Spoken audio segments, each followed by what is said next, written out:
Oh boy, oh boy, oh boy. Boy, oh boy, oh boy. Are we in for a good day?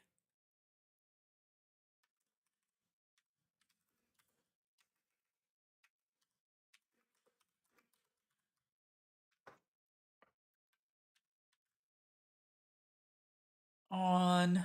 Boom, boom.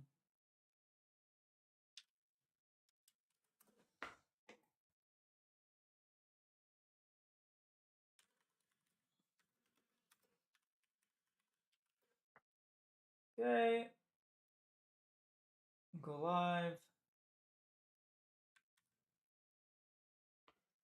Add topic. League of Legends. Go live.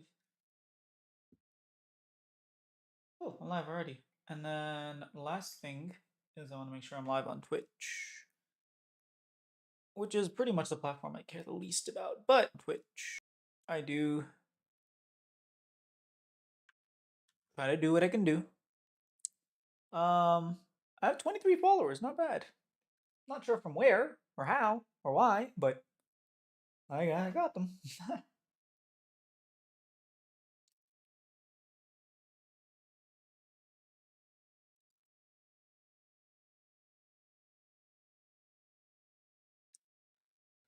Ah, let's pop out chat so I can see chat on my monitor.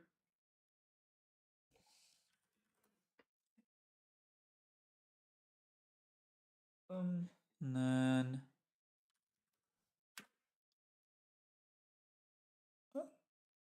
uh-huh.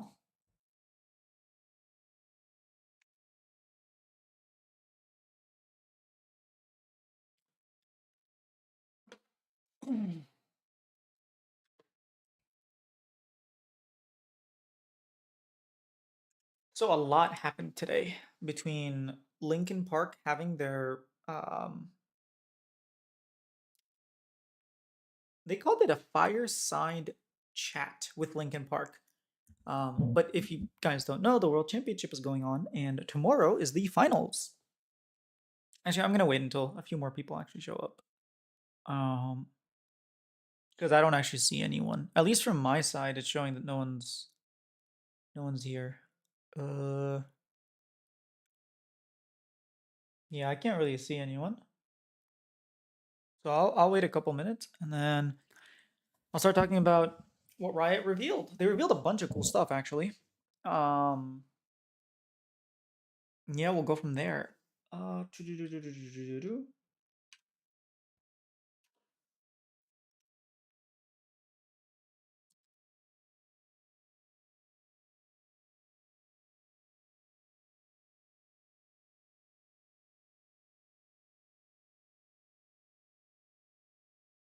all right, the bot is working.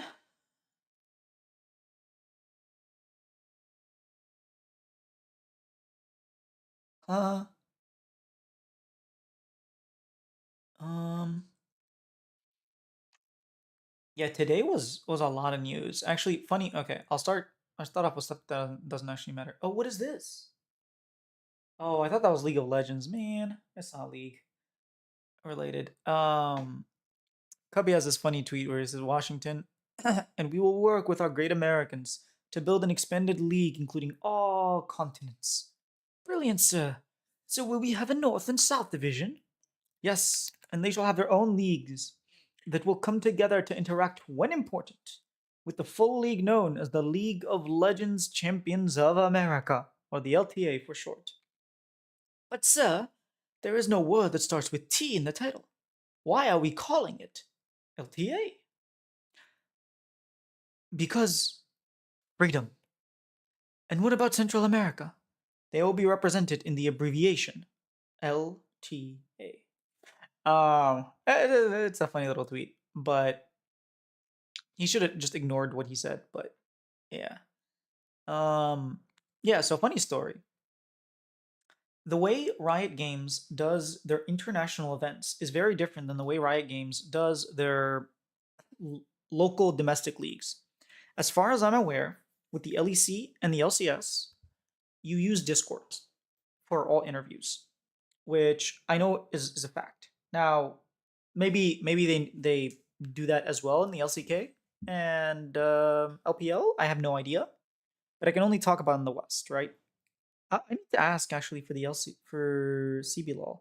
I'm gonna ask Fitty from My C Sports. Is my stream working fine? Something seems odd.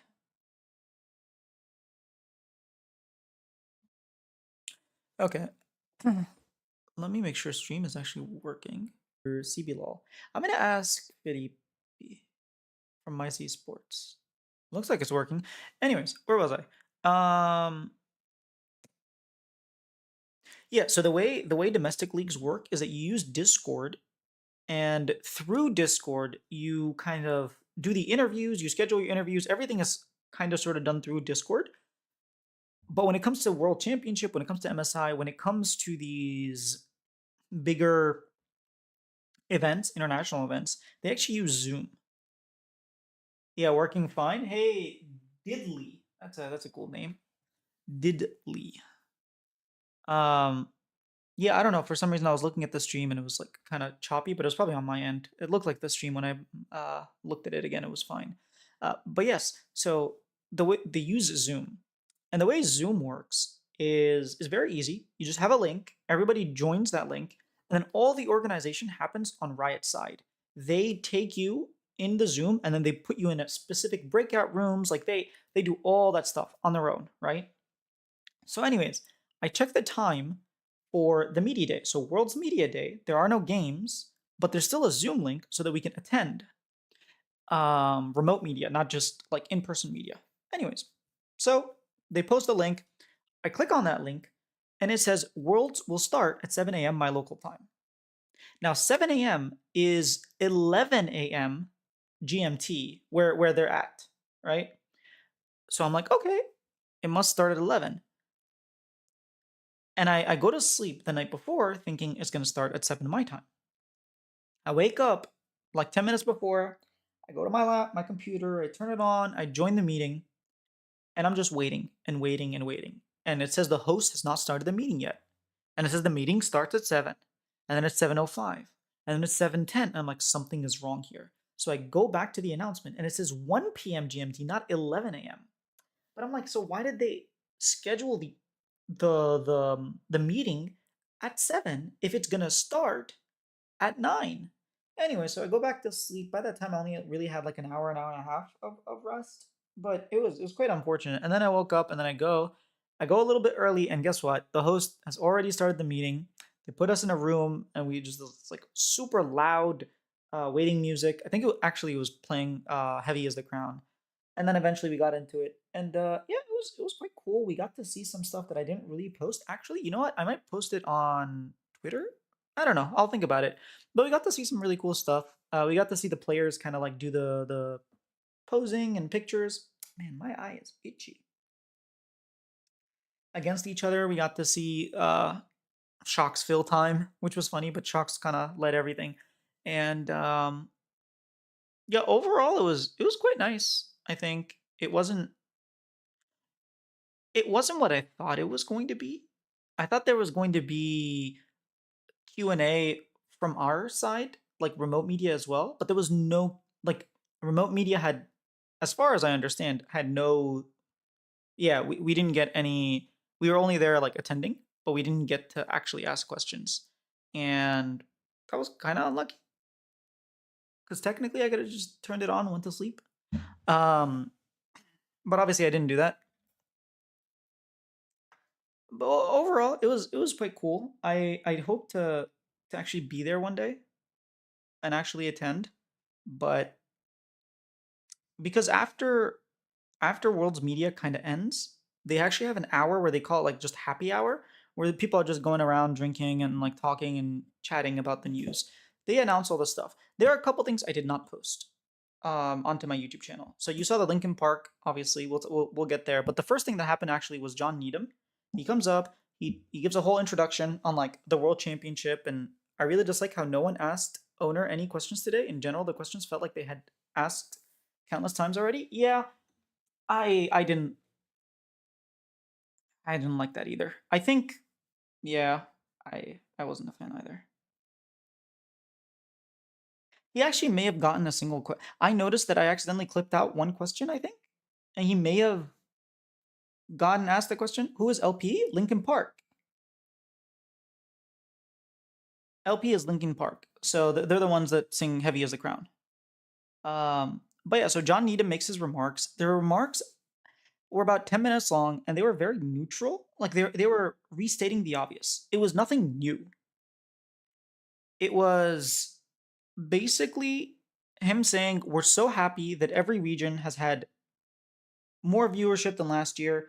We're happy that Worlds and MSI was like the biggest it's ever been in terms of viewership, and Worlds semifinals was amazing. We saw really cool things like Nunu, and yeah, just he didn't say anything new, so I didn't bother uploading it because it was like a nothing burger, kind of like it's kind of like the state of the league. He's just recapping things for everybody as an introduction, and then Chris Greeley came on, and then he starts the announcements.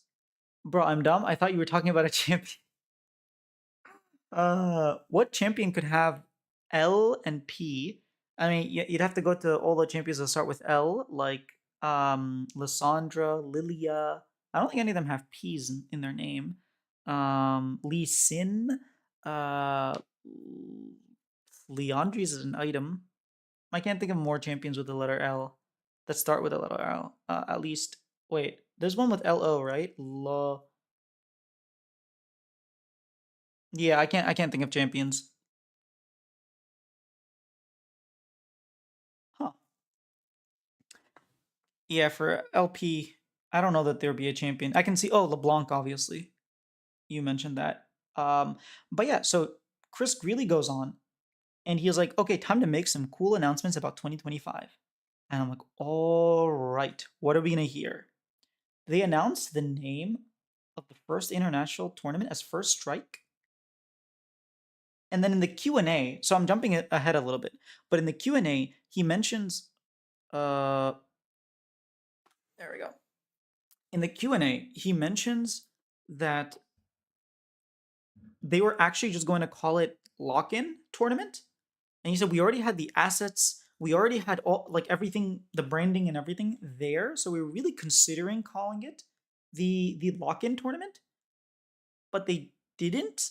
And I don't think he actually said why, but that was interesting to see that they were actually considering different names. I don't know where that name comes from. Let me make sure it's called First Strike. I might be crazy. It's called First Stand. There we go. There we go. I knew I was trolling. It sounded a little weird. It's called First Stand. I don't know why or where they got that name from.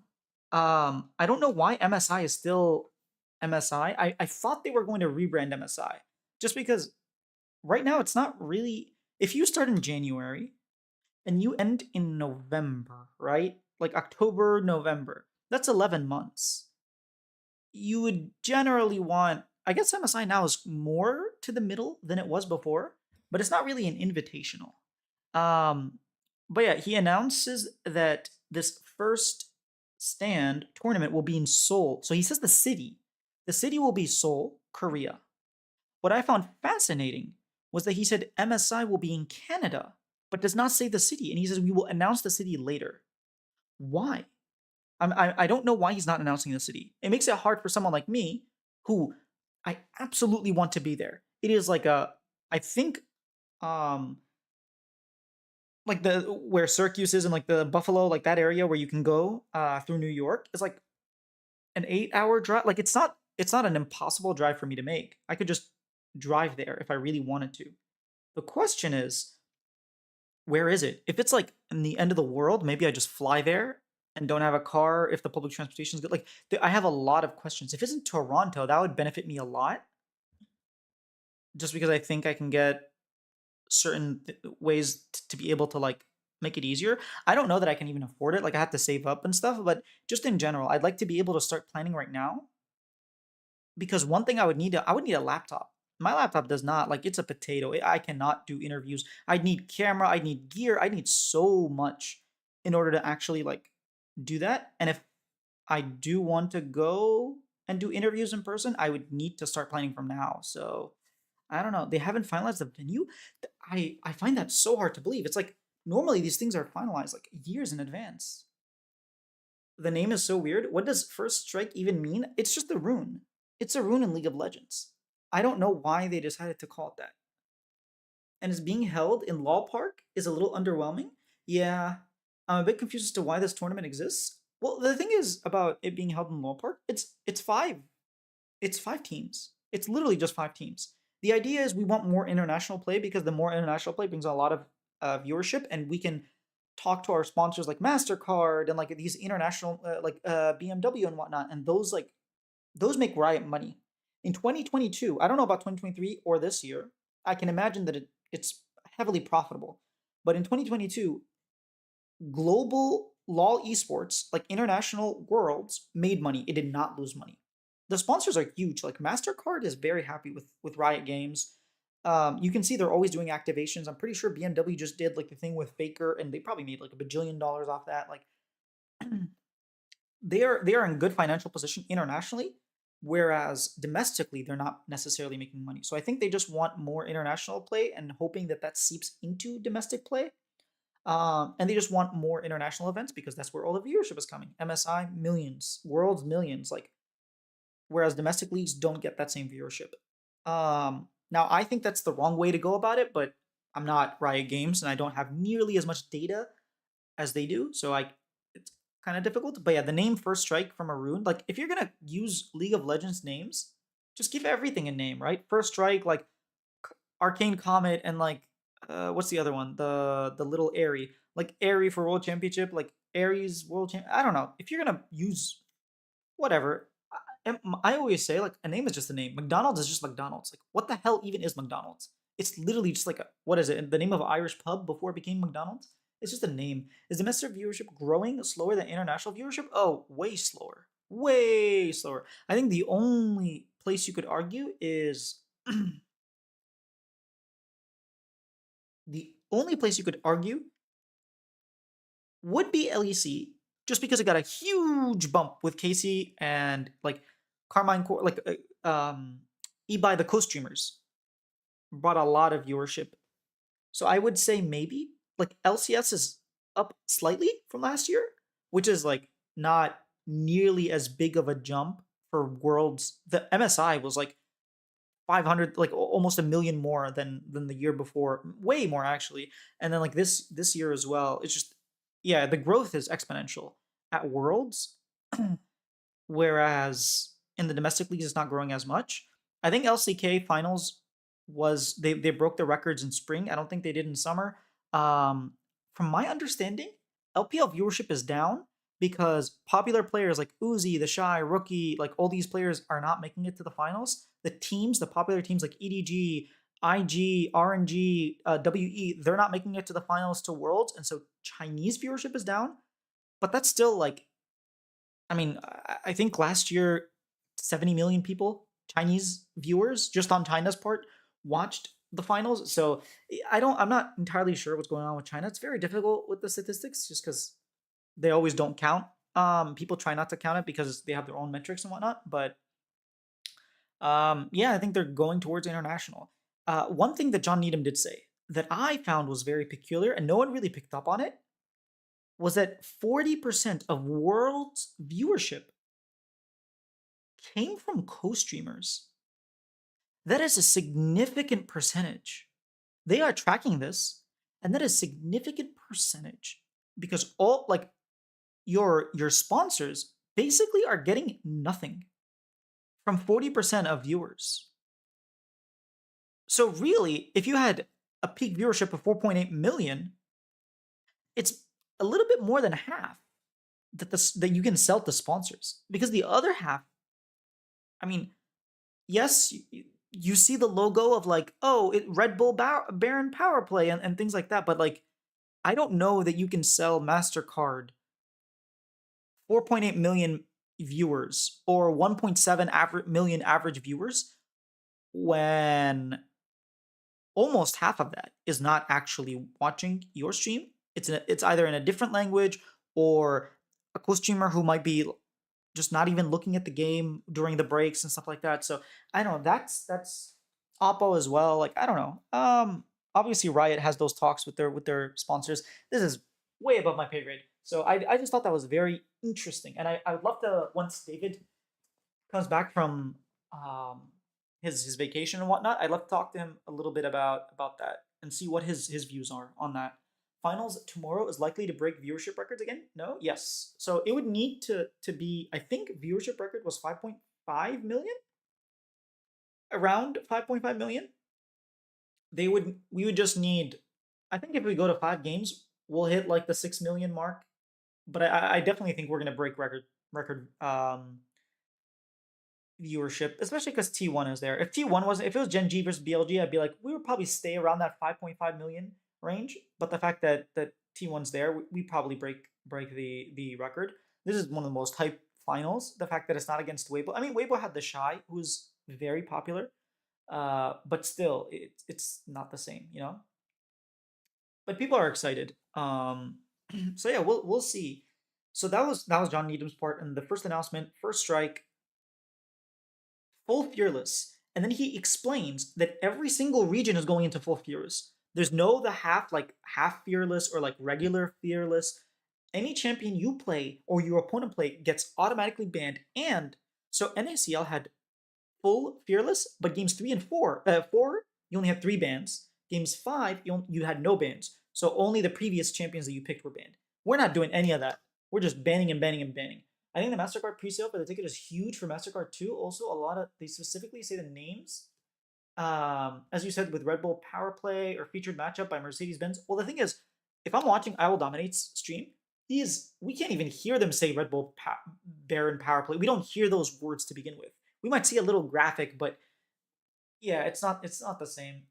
For sure, you have less value from the viewers from co-streams, but I think it's not zero. Yeah, that's fair. Because still hearing your name and stuff and seeing your logos and stuff, yeah, for sure. It's not zero, but it's like you can't charge them full price for that, right? That's just yeah, yeah. I don't know. Again, that's up to Riot. So they talk about first strike, how every region is going full fearless. Now, what I don't understand is LEC has full fearless best of ones. Can someone explain to you how you have fearless draft best of ones? Makes no sense. They're probably in the best of 3 and best of 5s going to go full fearless, but it's just very strange that there's no full fearless in best of ones. Like, why would you pick best of ones for the fearless split? Like, if you want a best of ones, put it in the second split where you don't have fearless, because it's a useless format if it's best of ones. Anyways, that's LEC. I don't care about them too much. Makes no sense. NA has best of 3s for the first split. It's all best of 3s until the finals, which is best of 5. Full fearless fully takes into effect in best of 5s. We are getting one best of 5 in full fearless. And NA team isn't even guaranteed to make it to that one best of 5. The rest of the world is tasting a very different full fearless than LCS players or LTA players. It is going to be very different. This is one of the things I really want to harp on. You are not getting what you think you are getting with full fearless in best of 3s.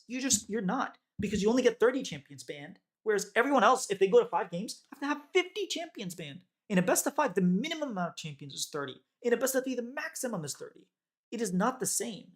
So I do want to bring this up to pro players. I want to bring it up to like casters. I want to bring it up to everybody, to analysts. Like, how is this fair?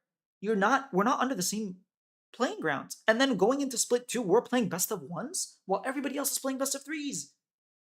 It's not the same level. Like, we're just not competing in the same format. Like, I don't understand. I don't. Anyways, hey, Turdomany, best of 1 fearless? I don't know. Like, here's the thing. The best of 1. Hello, Mr. Ski. Hello, Healy Wheelie. Fancy seeing you here. Yeah, I if you're going to have best of 1s, put it in the split that doesn't have fearless. You don't do best of 1s with fearless. You're getting rid of a lot of opportunity to play fearless, which China and Korea are going to be doing, Same thing with NA. You're doing best of threes in the Fearless, and then you're going to go into best of five the entire split. It is what it is. I complained about it yesterday too. Uh, then he continued and he said the MSI will be in Canada. He didn't say which city. Apparently, I don't know. Maybe they didn't like I thought Fearless was split one. I don't think split two is, or am I wrong? Yes. So Fearless is split one. LEC split one has a bunch of best of ones.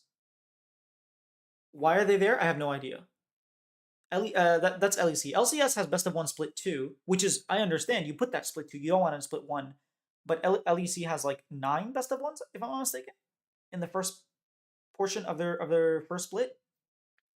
I think they should do best of five with LTA Fearless with a lower bracket run. What is LTA? Is that like limited Fearless? Yeah, because LEC doesn't care. Yeah, I don't understand. The format's like maybe it's like the first year and they need a little bit of tweaking, and then next year we won't have this issue. But I think for North America we should have best of fives, at least 3 or 4 of them, not just one. LTA is League of the Americas. Methinks, yeah. League of the Americas is the name. I'm gonna be calling it LCS for a while. It'll be take me a while to say LTA. Did you see the justification, Healy, for the new symbols for LTA North and LTA South? It's like an up arrow and a down arrow, up for North, down and South. And they're like, we did these because it holds, it signifies so much of the brand. And it's like, it has nothing. It's literally just a compass. It has nothing to do with the LCS logo or the CBLOL logo. I think continually deferring to next year, we shouldn't have this problem, is getting old for LEC. Yeah. Yeah, the logo is sick though, the combined one? I don't think so. I think it looks really weird. I think Ali was saying on Twitter, he's like, why didn't they make it like the jewel, like one like things that actually fit in like a puzzle, like the jewel on a caster minion's wand, or like something that actually represents something, a trophy, something. But it was just combined. It looks weird. Um, he actually said it looks like a weird wizard, and I was like, yeah, I can kind of see that. So I don't know, but split two, we go to MSI. MSI will be in Canada. We don't know what city yet. Everything else was announced. All the other cities, except for MSI. So maybe like what you were saying earlier, Diddley, they haven't finished figuring out what arena they want to do. I'm hoping it's big. I'm hoping it's like Chengdu, China size. I really don't want it to be like a 3,000 to 7,000 seater. I want like 10,000 plus. Because North America, we haven't had anything in a while. Like 2022 was the last time. We didn't have a roadshow in 2024. Like we are missing a lot of stuff. So there's that hunger. I'm really hoping that they get a big theater and we can all go there. Um, the faster they tell us, the sooner I can start preparing and other people can start preparing to go. I might not even go for interviews. I might just go as a fan and go if I like can't afford to stay the entire time or something like that. So we'll see. Um, Shopify Home Advantage incoming, absolutely dirty Neptune. We have to go. Shopify have to make it. If it's in Toronto, we have to go. I'm pla- I'm so planning on going to Canada. Yeah, same. Oh, it kind of looks like Dragon Zone's logo. Yo, it does look like King Zone. You're right. It kind of does. That's actually kind of weird. Maybe that's where they took inspiration from. At least make it look more like a dragon then. But we're not Chinese. I don't know. It's still. Yeah, I would love it if Shopify made it to MSI. But the thing with MSI is that you have to be top one in an A in order to make MSI. It's not like top two teams because the other team is going to be down in the south, and we have no inter. There's zero inter-regional play between North and South in Split Two. It is just like it was back in spring. It's going to be a double round robin best of one, and then you go into a playoff. The playoff bracket is nice, I will say. It doesn't suck. Um, and then we go to MSI. So he talked about that. Then he talked about Split 3. He actually had this whole video. And I clipped it out of the announcement because I didn't want YouTube to like take it down because I thought they were gonna upload that video. But there was a whole cool video going through the city of Chengdu, China. It was really pretty. And they had an announcement that they were going to be doing it in Chengdu with Appa is going to be like their sponsor. It was really pretty. I might just upload it to TikTok. I think, you know what? I'll do that tonight. Tonight, if I remember after the stream, I'll take that little clip and I'll upload it to TikTok because I thought it was like really pretty. and then they announced that they really enjoyed what happened with Chengdu with MSI, so they're going back to Chengdu for Worlds. Now that I don't know. I feel like if I'm Chinese and you give me two international events in the same place, I'm not happy. China's big. You could have went anywhere else, but you chose to go back to Chengdu. I don't know what that says, but yeah, who knows? Turd of many. Let's pray we win MSI so we can send 4 teams in Worlds. Pray. So if NA makes it there and NA wins MSI, do we get NA gets an extra seed? What if NA and Brazil and SA both make it to the finals? Do we get 2 extra seeds? So we got 5 teams in total to Worlds. That would be the best timeline. If we could get like a Pain Gaming versus Shopify MSI finals in Toronto, that would be incredible. Now that's not gonna happen, but that would be incredible. I'd be so down for that. I would be so down for that. um, what was I saying? Yeah, so that's MSI. And then for Worlds, I honestly have no idea. Like I went through the bracket multiple times. The split looks kind of cool. He didn't even talk about it. He just said it's gonna happen in Chengdu, China. If I'm in China and I'm like, oh, maybe it'll be closer to me this time, and it's Chengdu again, I might be a little bit upset. I'm not Chinese. I don't live in China. I'm just imagining that it would be uncomfortable for them if that's the case. But who knows? So yeah, that was his announcement, and then they brought in, if I'm not mistaken, his name is Paulo Beleza or Beleza. I don't know how they were saying it, Beleza, whatever, right? And they said that he just gave generic remarks. I'm trying to remember what he said.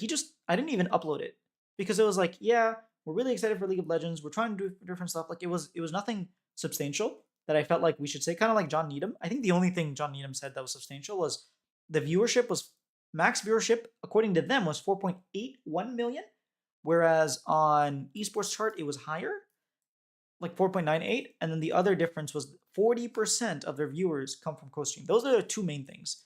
Um, and then we had Linkin Park come through, and it was really cool to see them just kind of. Oh no, we had the Q&A session. I'm sorry, we had the Q&A session with 3 executives. We didn't get to ask any questions from like remote media, but the people up there were like lining up and asking questions, and then they had to like save some time, stall some time, so that they were asking a lot of questions. But it was a little bit weird. Um,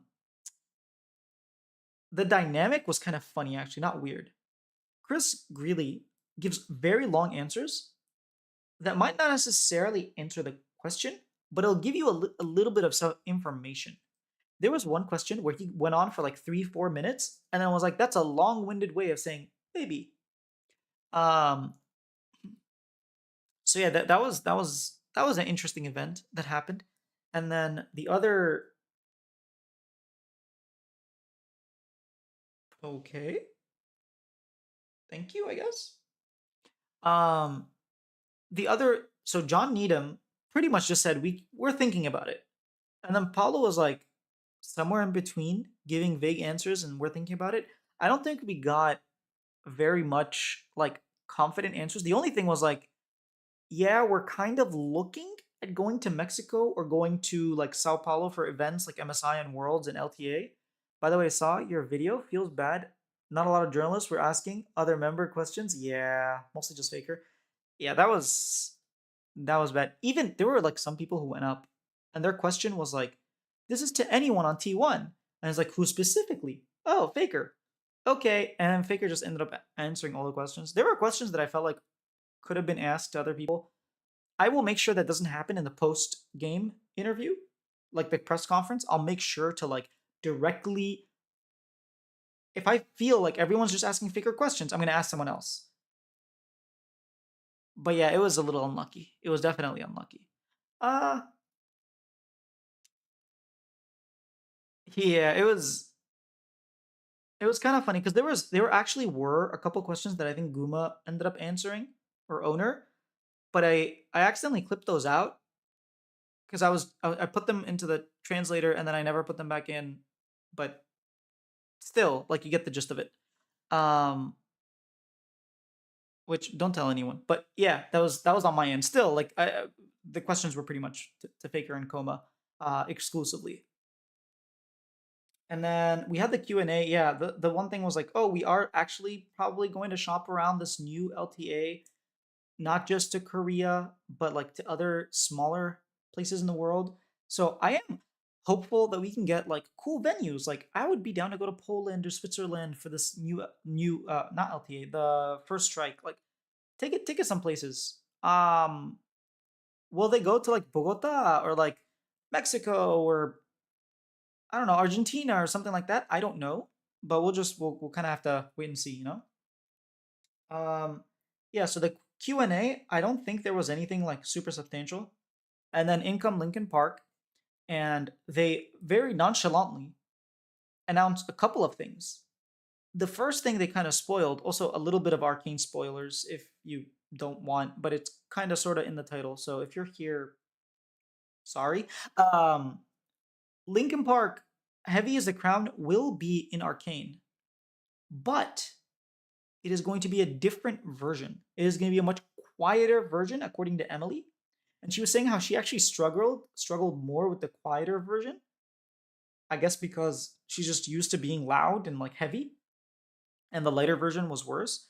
So yeah, we will be hearing "Heavy as a Crown" in Arcane.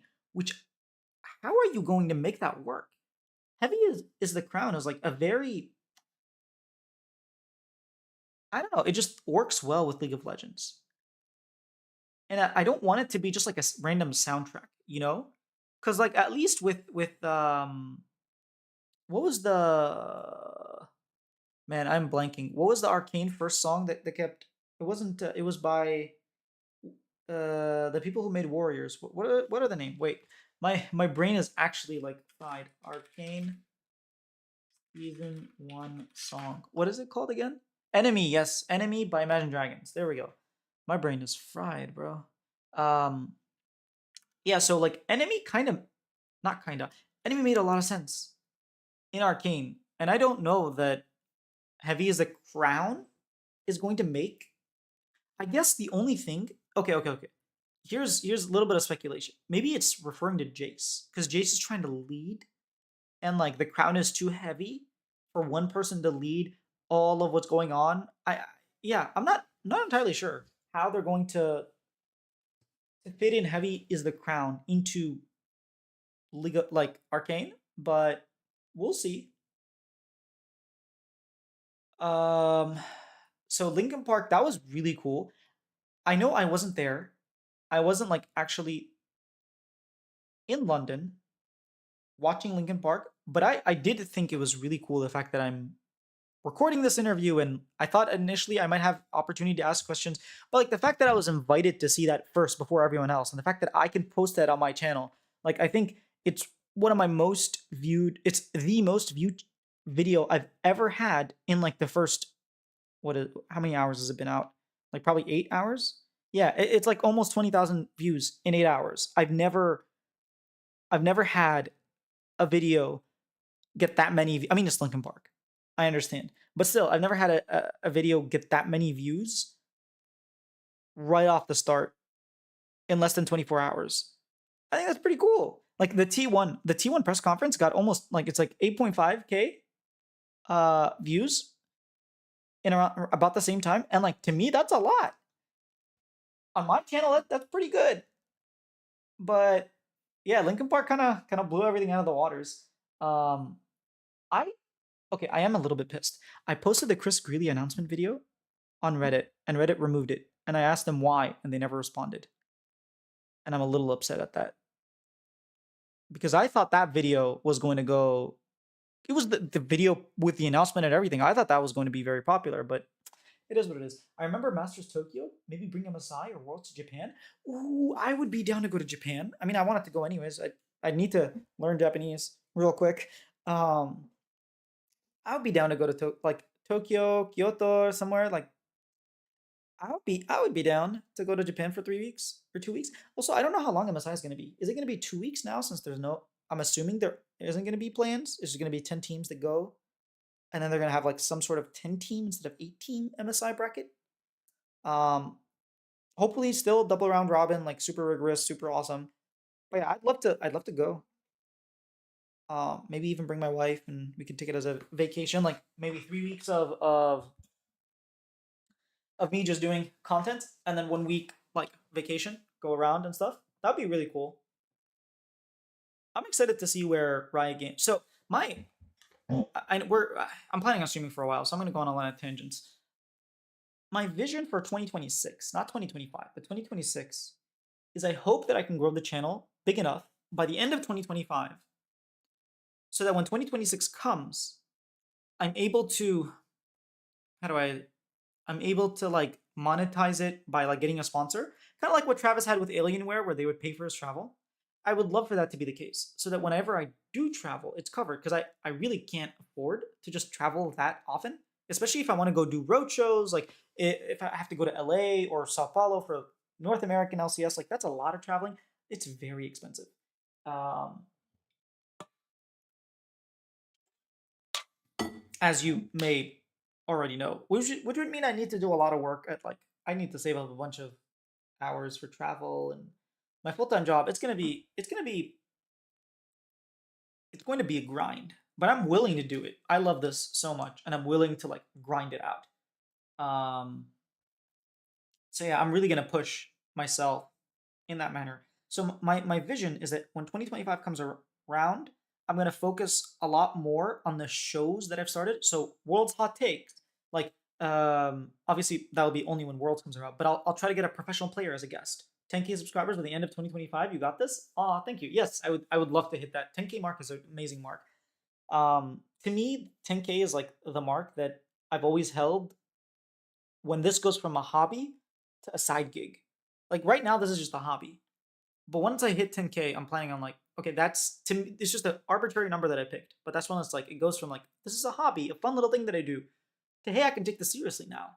I'm still treating it seriously, but it's like I don't know. It's just a little arbitrary number goal that I've set for myself to say, hey, I'm a YouTuber now instead of yeah, I do YouTube as a hobby. That's sort of the difference. I also plan on starting a Discord when I have a Discord. I just won't be sharing it until I hit 10K subs. I think it'll be really cool. Yeah, so 2025 really focus on growth and find a sponsor by the end of the year. And the reason I'm focused on growth is because I can take these statistics and be like, look, I had wait, let's do this together. Studio. MSI was in May, right? Content, analytics, no, analytics. You'll get to see some of my custom. It was the first. It was May 1st until the 19th. Yeah, I think that's around what. So I had 215,000 views during that time, which is great. And I'd love to be able to like grow that so that next year when I go, it's like five. Next MSI is like 500,000 views. So that when I go to Worlds, I can be like, when I go to sponsors, I can be like, look, my first year ever with like fresh new account, I had this many views. My second years, I had this many views. My third year, I'm expecting this many views. According to the trend, I would love to get a sponsor because I'm going to be putting you guys out to this many people viewing. Worlds, so Worlds started. When did Worlds start? Was it the 29th of September? Wait, when did Worlds start, guys? LOL Esports. Uh, when did play-in start? Load more. The 27th, the 25th. Okay, it started at the 25th. And I think Media Day was like 2 days before, so we'll start at the 23rd because that's really when I can actually um, start counting views. So September 23rd,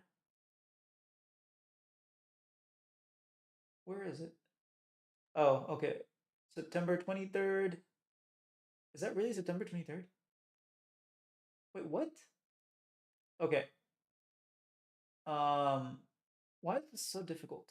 September 23rd until today, basically. Well, the 31st.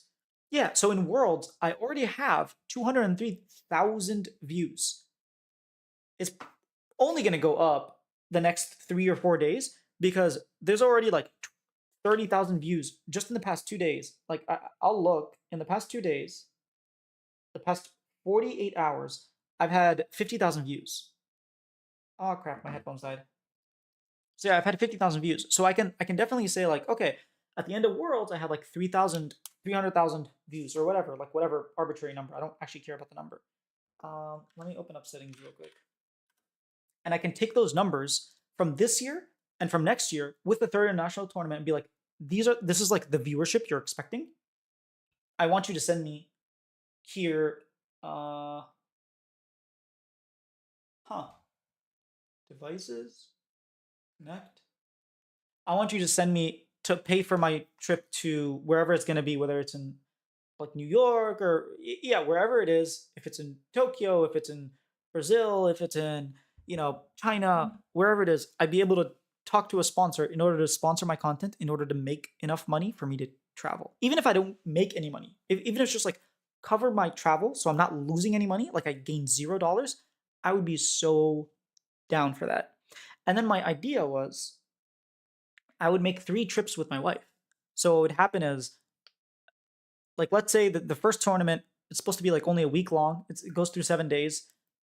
It's gonna be in Seoul. We would go like a week early, and we would just like hang out and chill and like explore Korea. I would do the 1 week of content and worlds and interviews and all that stuff, and then we take a few more days in Seoul or like go to Busan or something somewhere else and like spend another week there and then go back. And so every single international trip will go a week earlier and then maybe stay a little bit afterwards and make it into a vacation. So it starts off as a vacation and then I end up working, obviously. Worlds is a little bit harder because it's a very long tournament. But I mean, I could always just not go, just do Swiss stage and quarters and not do semis and finals because that's basically 3 weeks that I'd be saving myself, or 2 weeks. Or we could just straight up take vacations in between, since they do move to different cities. So like the 6 days between quarters and semis, we can be going around like Paris, and then the 6 days we can be exploring London. So I do want to make them into like vacations. So even if I lose a little bit of money, it still makes sense because I'm taking my wife out and it's a vacation. Would be hype if you get like up and coming pros from NACL or amateur or even new pros to give them a platform. Yeah, I think I'm not too well versed on people from that like NACL, but I do plan on getting more involved and whatnot. So I do think as I become more well known, I'll have more pull. I'll be able to get more members from Shopify, from other teams. I'll form more relationships. Once I start going in person, they'll see me. I'll be able to text them. Like it'll be easier. So I am hoping for that as well. I don't think it's impossible, but it definitely takes a lot of time before you can get that rapport that I can be like, hey, kind of like what Travis does every single year, every single Hotline League episode. He has like a guest pro or an analyst or someone. Like, obviously, not every single show. He is not able to get people often. But yeah, going into 2025, I really want to invest in shows as well because I feel like it's a cool metric to have because I can be like, okay, in the spring split, debating everything or disputing everything had like 200,000 views, and I can take that as a package and sponsor it. And I can say like my spring split interviews had this many views, and I can have those as packages that I can get them sponsored. Instead of saying like, hey, just sponsor my channel, I'll be like, hey, would you like to sponsor me for this 3 weeks or this 1 month? And so or like, would you like to sponsor this specific show for the year? Would you like to sponsor this? Would you like to sponsor World's Hot Takes when it comes out? Obviously I need to grow, which is why I'm trying to make the shows into something, which I I will be continuing disputing everything. I'll try to find a consistent co-host. So disputing everything will remain, and then I will be doing a podcast that I'm starting with a friend of mine, Marn Media, and then I'm also going to be starting a Shopify show. So it's being called like the Rebellion. Be like, welcome to the Rebellion, and it'll be all about Shopify, kind of like what David does with the Pit for 100 Thieves. It's just going to be all about Shopify, and that's like already, what, 3 shows that I'm gonna be having every single week. And then when Worlds or MSI, I'll always have the hot take like show. I think I enjoy it. Hopefully I'll get like someone next international event. I'll have like a pro that didn't make it and he can at least like once a week or something show up. It doesn't have to be every single day, but I think it would be quite cool to have that, because not only will it increase viewership, but it'll like give them brand power and whatnot. And it'll be an entertaining endeavor for myself as well, which is why I'm like trying to be more comfortable streaming now, so that when that time comes, I already have all this experience. I've been doing it for a year. I can do that. So that's my plan going into 2026. I also want to position myself to be like available to be a translator. Like if I speak Portuguese, Korean, English, Arabic, and like maybe in 2026 Chinese, uh, that's pretty cool. I think I'd get a lot of opportunity to do interviews for different media. Um, Anything just basically to pay my flights and my stay. So that's the plan. Yeah. So what happened after we had the BLG? We had BLG press conference, and I haven't uploaded that. Let me check. I want to see if Horizon Esports uploaded it yet or not, because I didn't really upload it because I knew that Ashley Kang said that she was gonna upload it. So I was just like, okay, well then in that case I'm not gonna upload it. Okay, this one is T1. Okay, so they uploaded the T1 press conference, but they didn't upload the Ash. How do you spell Ashley? Ashley King. Yeah, but they didn't upload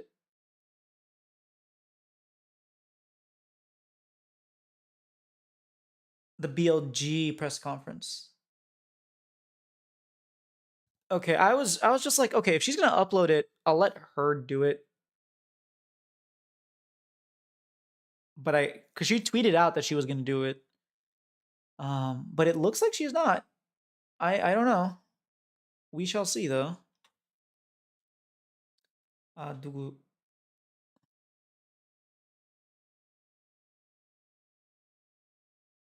Yeah, so we had the BLG press conference. Honestly, there are some really cool. You know what? We could watch it together.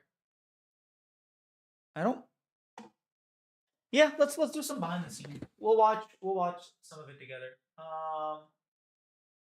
Let's open up videos. So this is the BLG press conference. I think it's this one. Oh wait, let me. My commentator colleagues have. Okay. Okay, perfect. Boom. Here is BLG press conference. I'll only look at the. Obviously I'm not gonna translate live now, so we will only look at the Korean ones, or not the Korean ones, the English ones. Boom, boom. Okay. Competing for the Summoners Cup to L and on.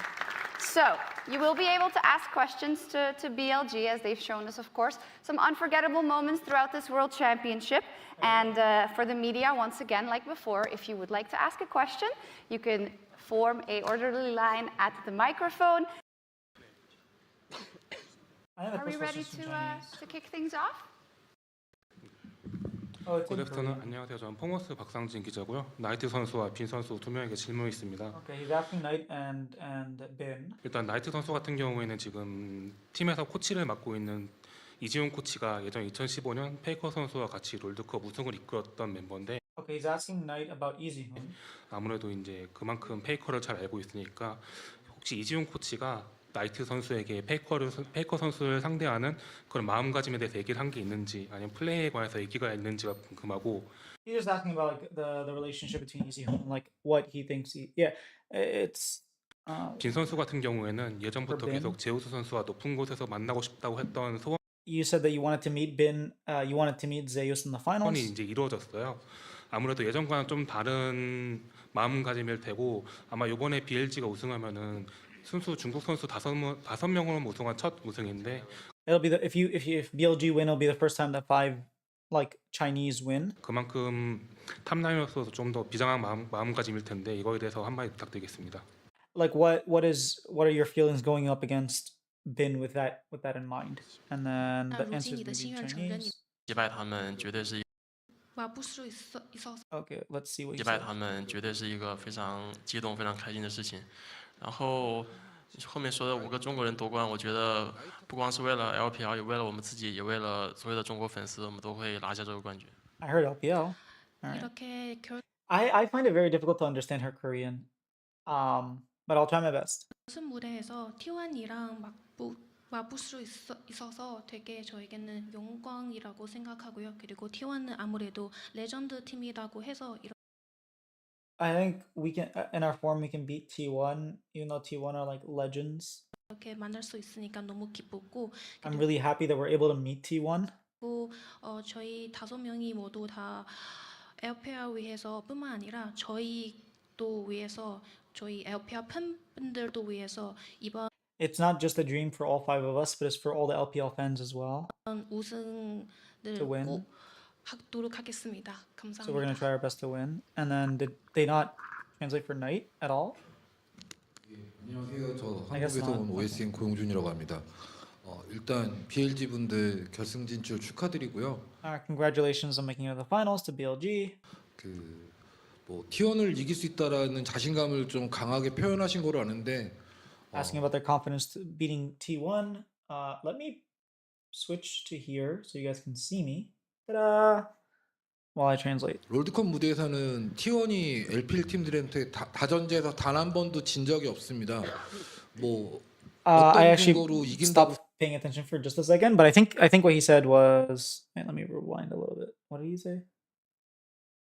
BLG 분들 결승 진출 축하드리고요. 뭐 T1을 이길 수 있다라는 자신감을 좀 강하게 표현하신 거로 아는데 Okay.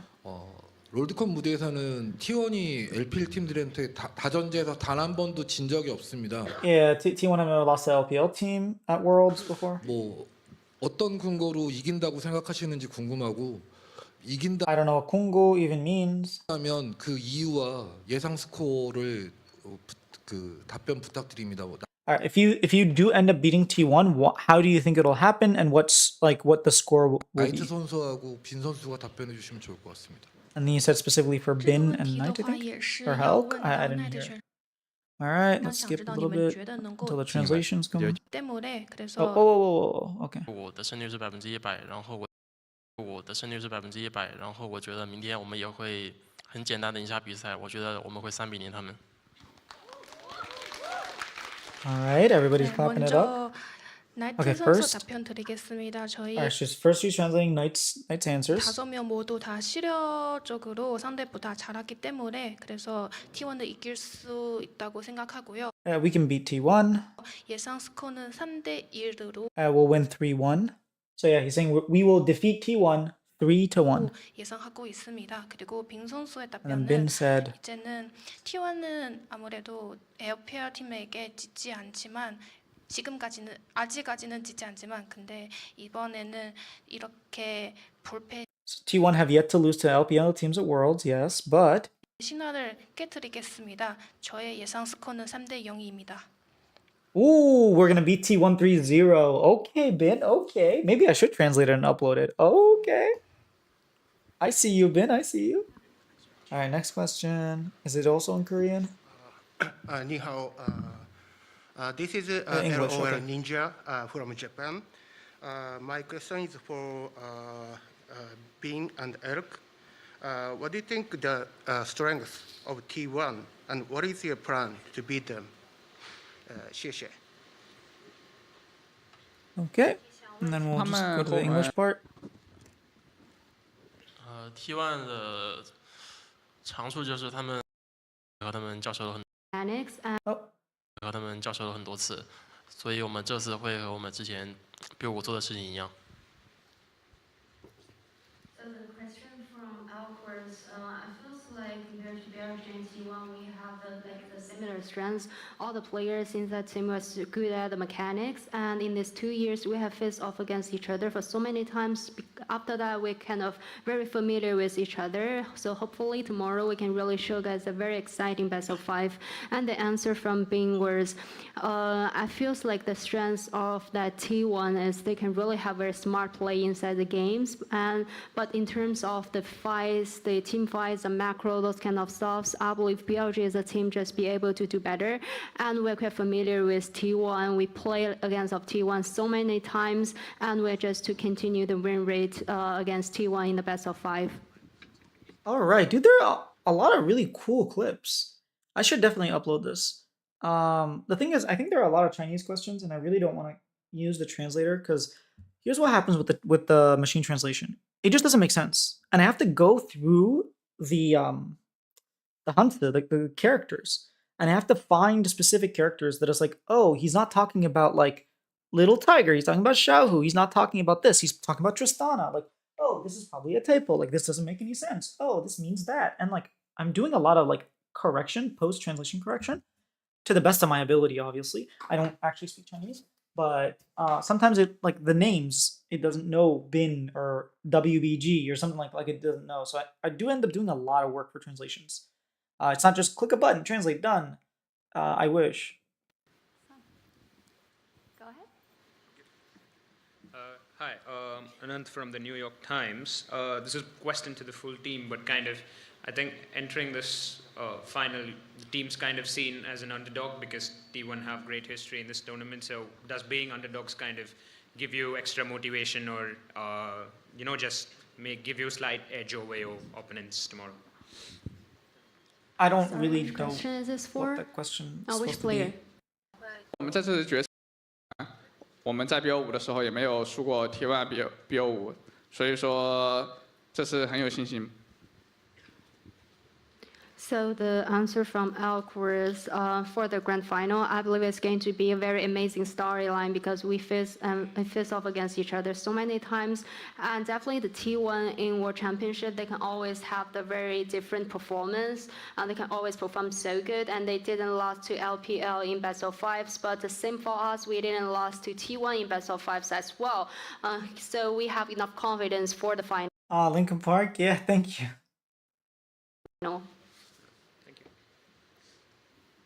Yeah, so that question, I don't know, I was just like, Hello, are you I'm confident? Jessica from Kicker Esports, and my question is to the whole team. It's not for the upcoming final, but for next year in the first event, there will be Fearless Draft. And if you are the team going to this event next year, possible, what's your opinion on the Fearless Draft as a team? I don't actually see. Oh, hey, subscribe me. I will subscribe you back, please. Linkin Park. Yeah.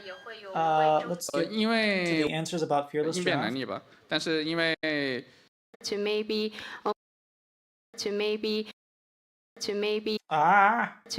she's clicking right for there. the fearless mode at World Championship, maybe because I feels like under the fearless mode there will be under fearless draft there will be so many unexpected things that can happen. It's really can be a challenge to the champion pool from the players and also the preparation from all the coaching stuff. But also is all coming for the next year's plans. So for now we're not like thinking about this part. We just would like to just try our best to fight for the tomorrow's game.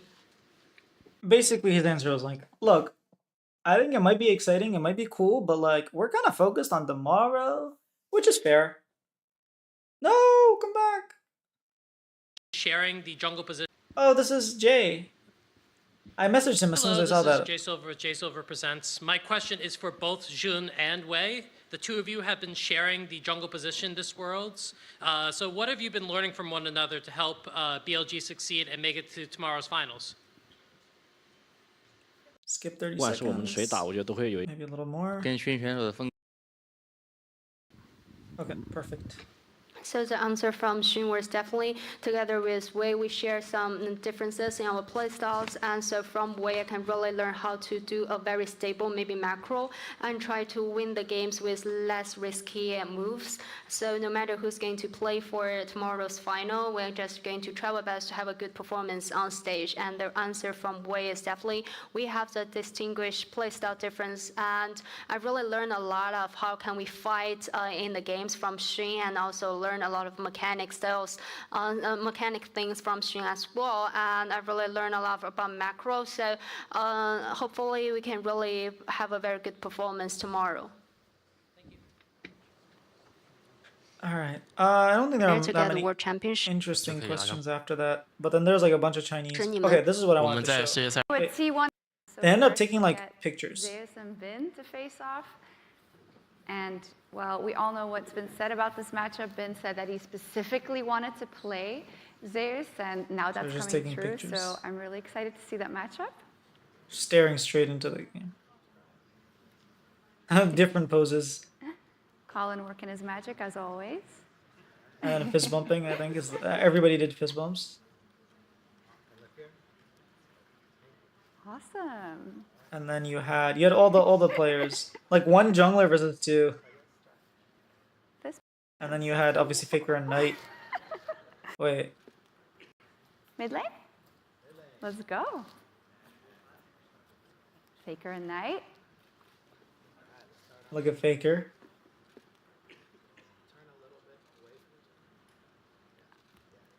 I also need to get some content of this because. Oh, Shox is recording this? Nice. Forgive me. Awesome. Certainly one of the most anticipated matchups of tomorrow, I would say. Yeah, Shox did a really good job at this. And then there Thank was... you so much. Back. Or you could stay. Let's just welcome.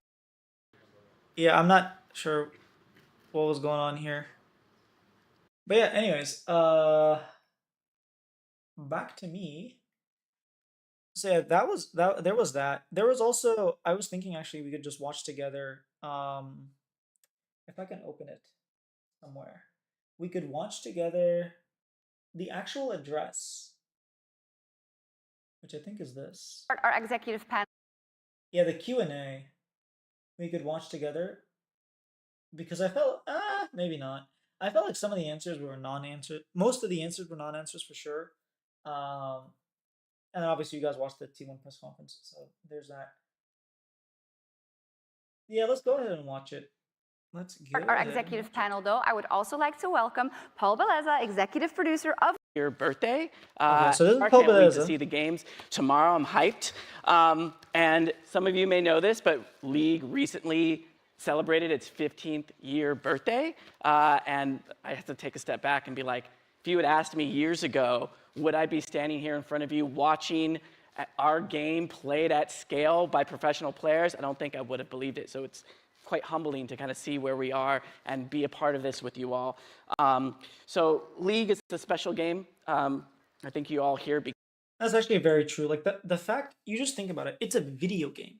It's a video game that not only are people traveling around the world to play, but it's like millions of people are traveling to watch people play a video game for 15 years. That is crazy. It has amazing longevity, amazing viewership, and it's just so much fun.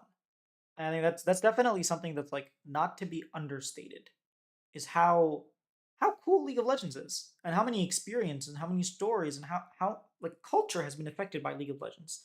It is definitely like the biggest, one of the phenomenon of the 21st century in terms of video games. It's really, really cool. The fact that Linkin Park is playing like with them, the fact like that's just Imagine Dragons, Linkin Park, like Eugene's last year. That's really cool. Because of that, it's a very special game to me, and I'm just excited to see where we're going to go for the next 15 years, and ultimately, that's all because of our players and folks like yourself that help us continue to evolve and make the game awesome. So please continue to keep us honest, tell us what we like about the game, what we don't like about the game. We'll continue to evolve it together, because that is the lifeblood what happened of what was we do at Riot with League of Legends. I was exporting the first part of Chris Greeley's announcement and then it started to be a little choppy. And that's what's going to keep us going for the future. So with that, let's have some fun, yeah? Okay. Yeah, let's do it. All right. Yeah. Thank so he you. basically didn't really say You much can stay before on the stage, Q&A. Paul. We will have our Q&A session, so they're bringing the chairs for you, and I'd also like to invite Chris and John back for that. This means we will be kicking off our first Q&A session, and for the media present here, if you would like. 이제 이번 월드컵 so 결승으로 this is the first 시청자 question. 중 확보할 수 있었는지 Oh, that is a long question. Head on to the next year. 궁금합니다.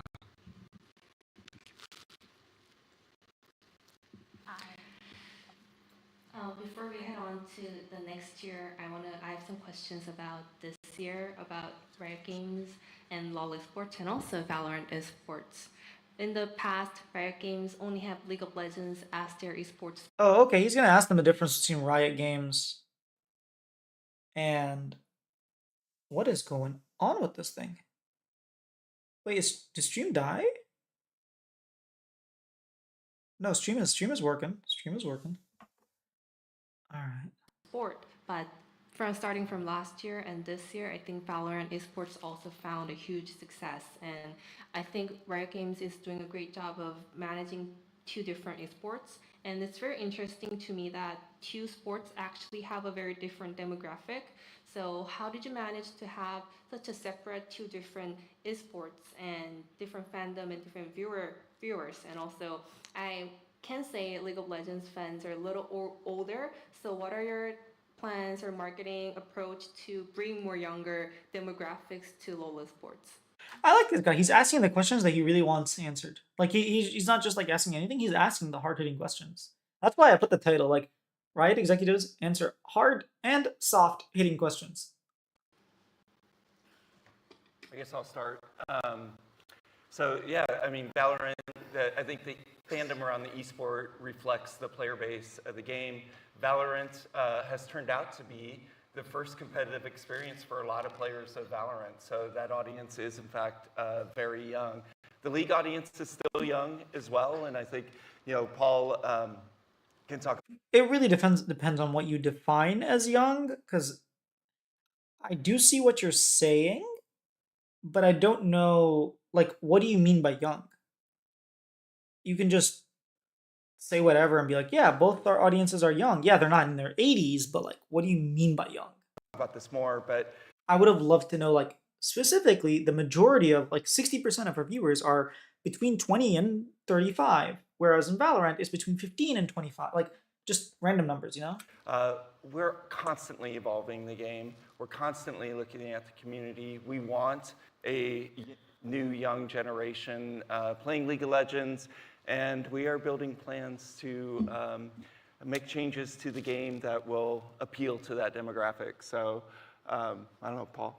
So which is he talking about, like, the younger demographic? Is that what he's saying? Do you have anything you want to talk about? I'll say this, right?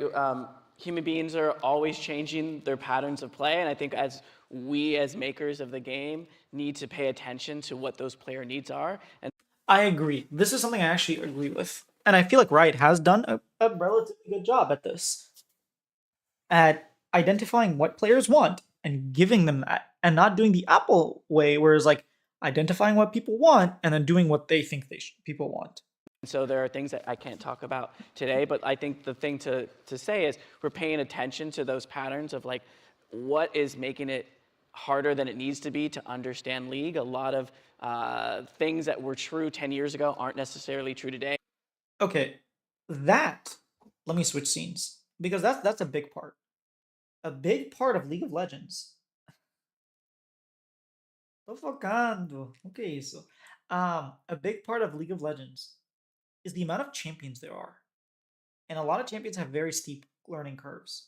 And so what certain games do, like, let me give you an example of an idle game. It's called Idle Champions. It's D&D, but like the idle game version. If you know what an idle game version is, like a game that you let kind of run by itself and you come every couple hours, every few hours to like check up on your party and whatnot.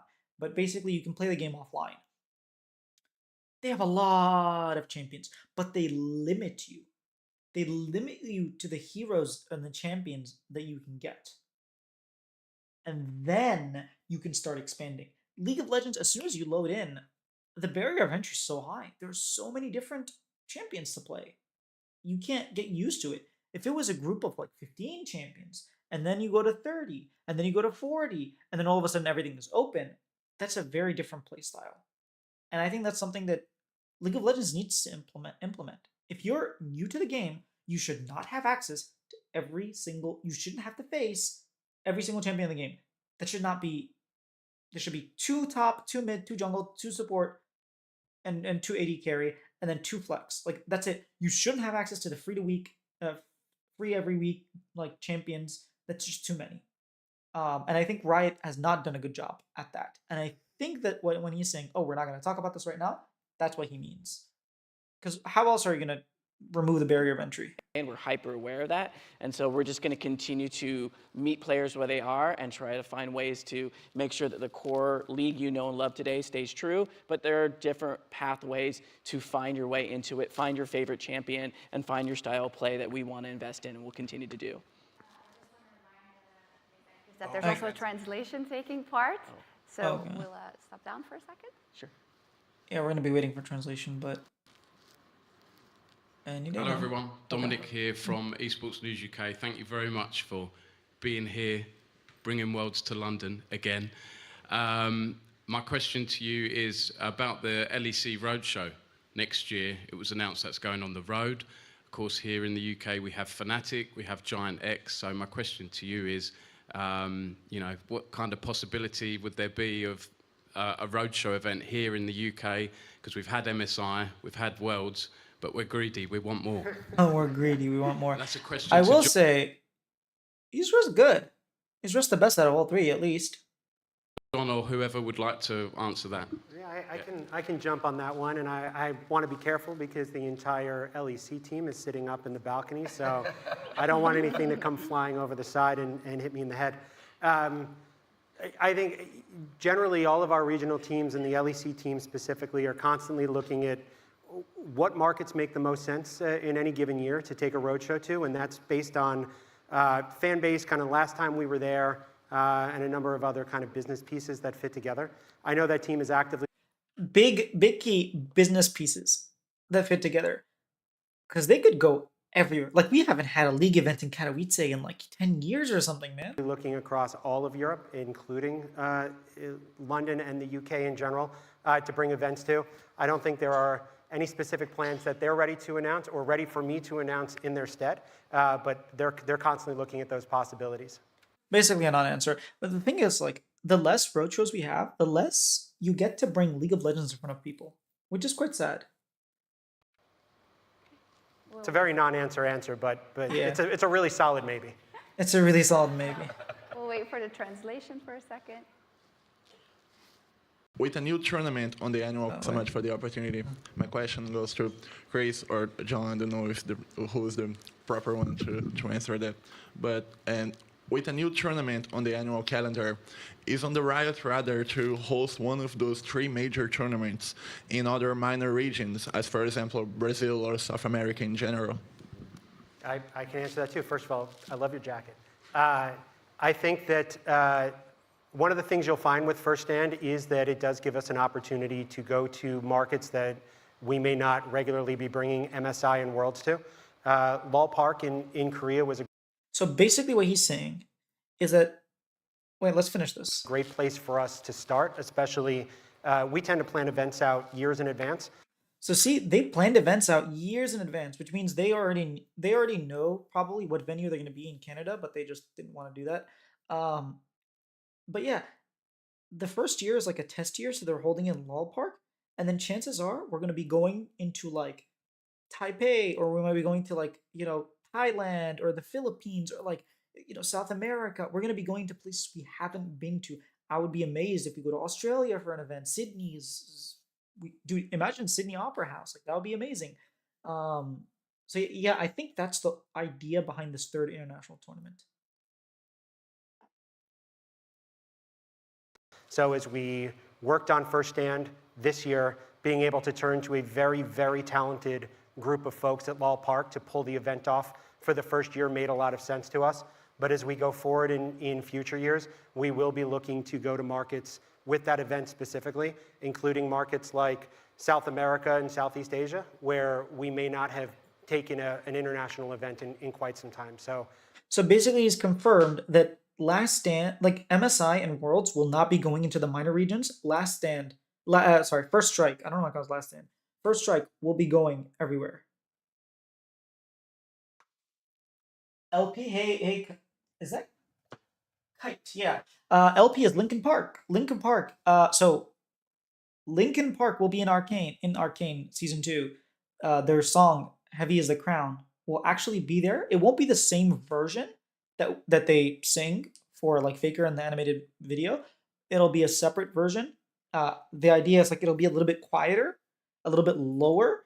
And actually Emily was saying that it was actually harder to sing just because it was lower. You would think it would be easier, but to her it was harder, which is quite funny. How you doing, Kite? We'll have more announcements about the future roadmap sometime in December or January when we do our start of season announcements. But we'll be talking a little bit more about the plans for First Stand at that point. But yeah, I think we're thinking along the same lines you are. Yeah, so basically they're pretty much going to take the First Strike to minor regions. Awesome. You go ahead. Just being told to wait a second for translation. Okay. Wait a second for translation. That you're bringing that was a how lot. the approach A very short second. remarks that there's going to be this new revenue pool which will provide more revenue opportunities for pro teams in 2025. It doesn't though. It literally is like, I guess more pools, but it's less money.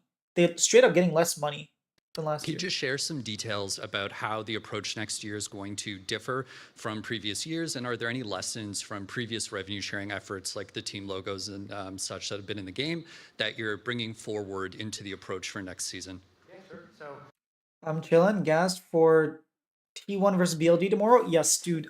I wish I could. I was thinking I could do a 12-hour stream or I guess 14-hour stream until the game's due, but like I need to sleep, unfortunately. But it'd be really cool to just do like a super long mega streamathon until the games start and watch like the games. It'd be really cool, but unfortunately I'm human and I need to sleep. In most of our leagues, especially the ones where we had long-term partnerships like North America, Europe, and Korea, we had a revenue share that revolved around sponsorships and media rights. That was a great plan. Media rights that never happened. When we pulled it together, Yeah, but it just never panned out. It was a good idea. They just didn't execute on it. For the first league in 2018, but I think the market has evolved a lot since then. I don't know. Yes, the market has evolved, but you also failed to do it. And I don't know the inner workings, but from what I've heard, we've realized that it's a lot more volatile, the sponsorship and media market, than maybe we first thought. It also doesn't perfectly align team interest with our interests. Like often we were in the market selling, talking to partners almost in competition with each other. Being able to focus on digital goods allows us to better align with teams so that we're all out kind of talking to fans in the same way. And it creates this really unified vision for us in teams and with the game team as well to create things that deliver a lot of player value and also help push fandom forward in esports. I wonder, let's say you're Cloud9 and you make it to First Strike and you're on the world stage. Do you tell your players, hey, this is me theory crafting. This is not theory crafting. What's the word? This is conspiracy theory. If you get an emote or a skin and you get to go to Worlds or MSI or First Strike, do you tell your players, hey, you must, like if you pick this champion, or hey, you must have this emote turned on and I want you spamming it because we want to sell that emote and we want people to see it and go and buy it. I don't know. Maybe they end up doing that. So I think we really started down the road last year with the season kickoff event. The winning teams from all of those regions worked with us to create emotes. We kind of took the learnings from that into the Global Emotes program this year, and we're able to expand it to all of our Tier 1 leagues. And we're going to take a lot of those learnings into next year. They really need to give teams skins. Please, just give them skins.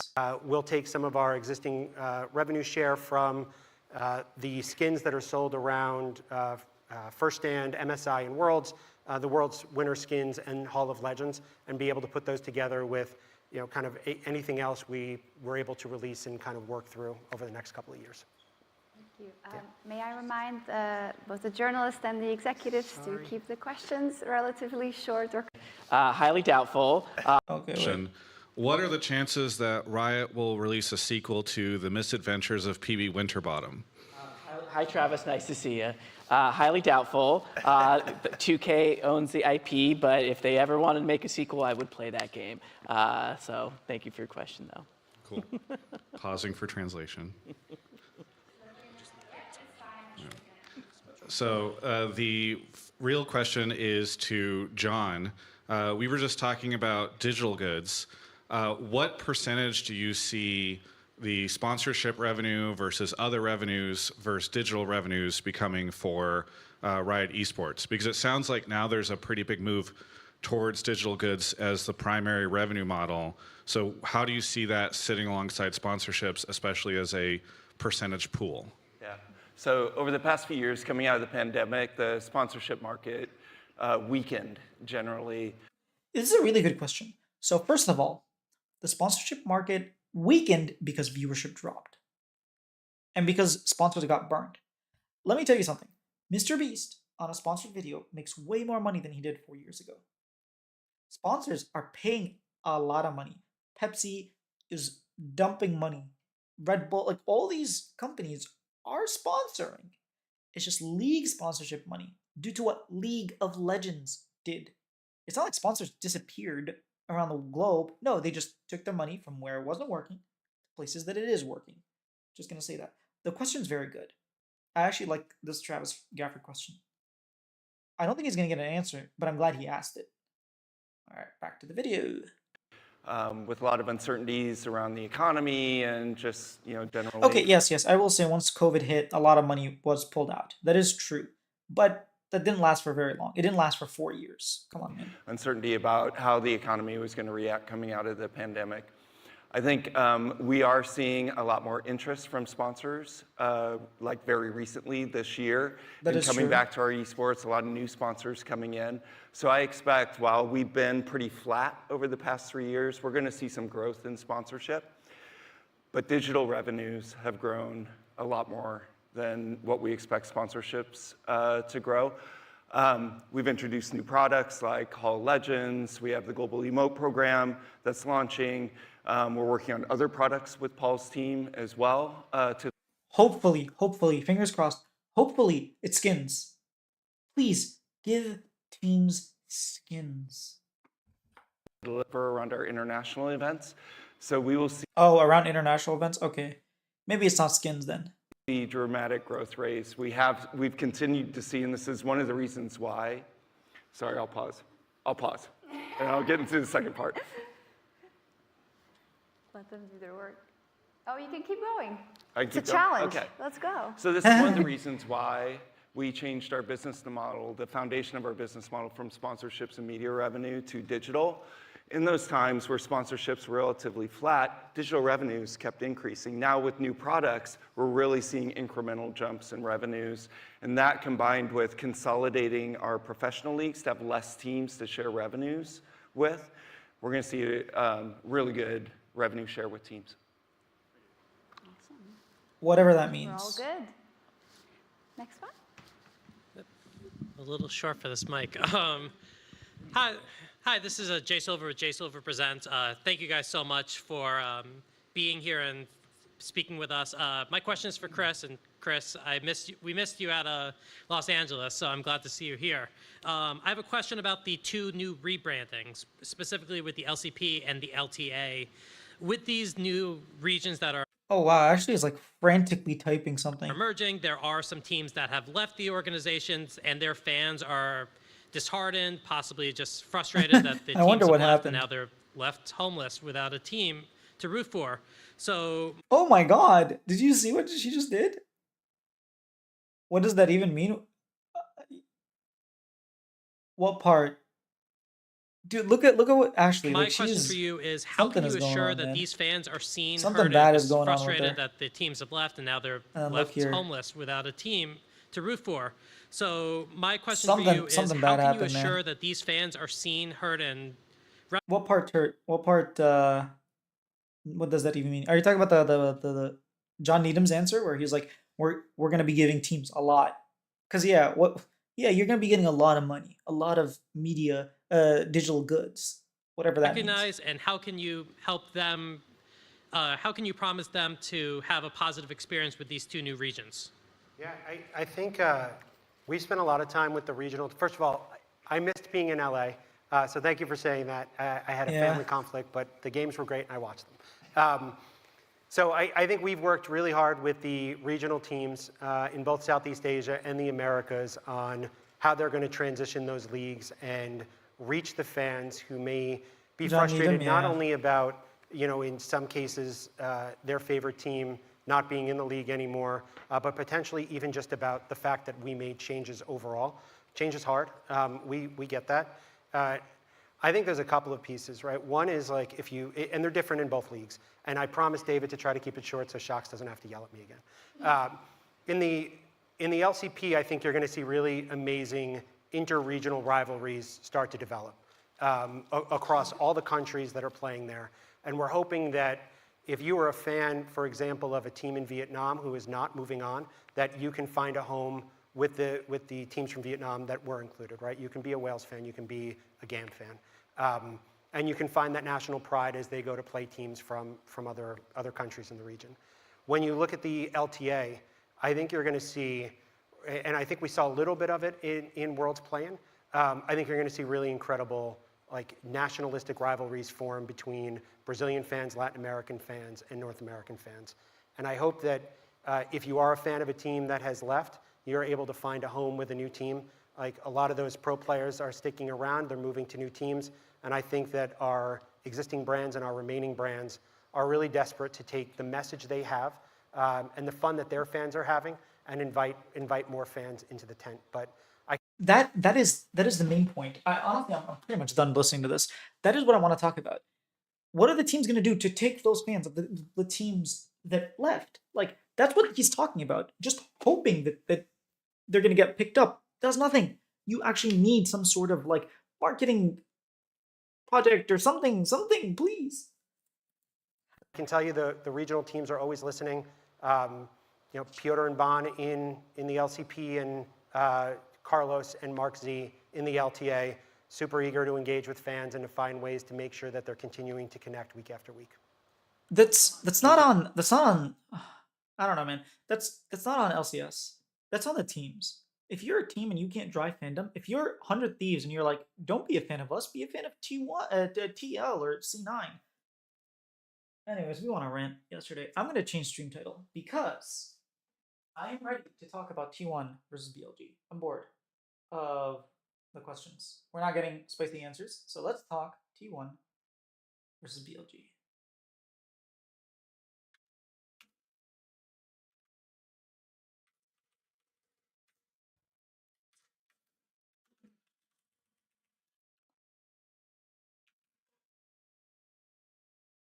Okay. So how are we feeling? Oh, I should put out a poll. You're so smart. Wait, narrative writing or maybe video introduction for those in APAC or LCS? Dude, that's incredible. That's so smart. Honestly, hold up. Turd? That is an incredible idea. I am writing this down. I'm gonna do an introduction video for Shopify. Oh wait, I already have one. Okay.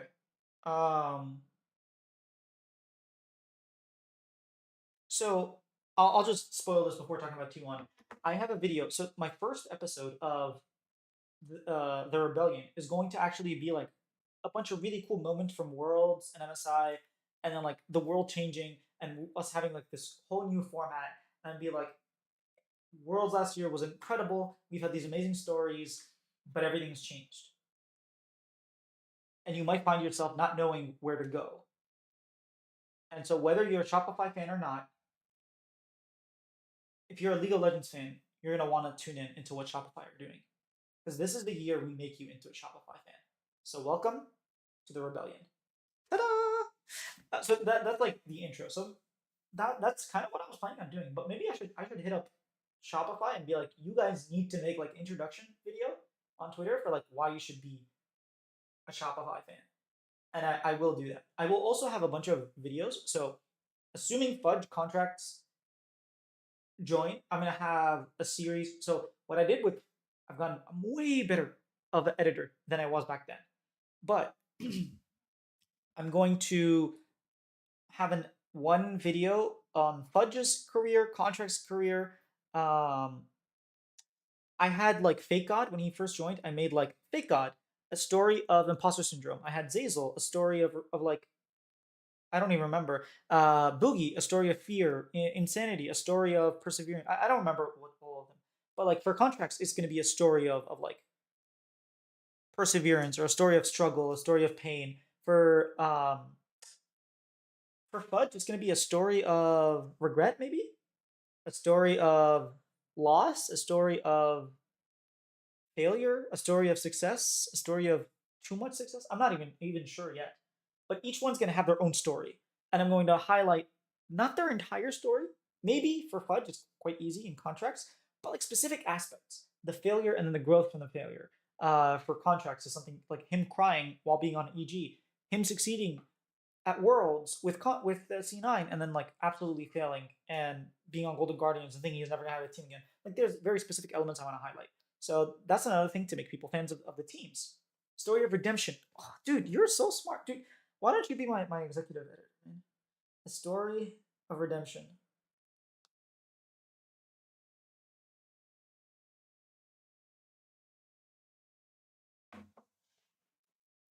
Your name shouldn't be Turt of Many. It should be skills of many or ideas of many, something like that.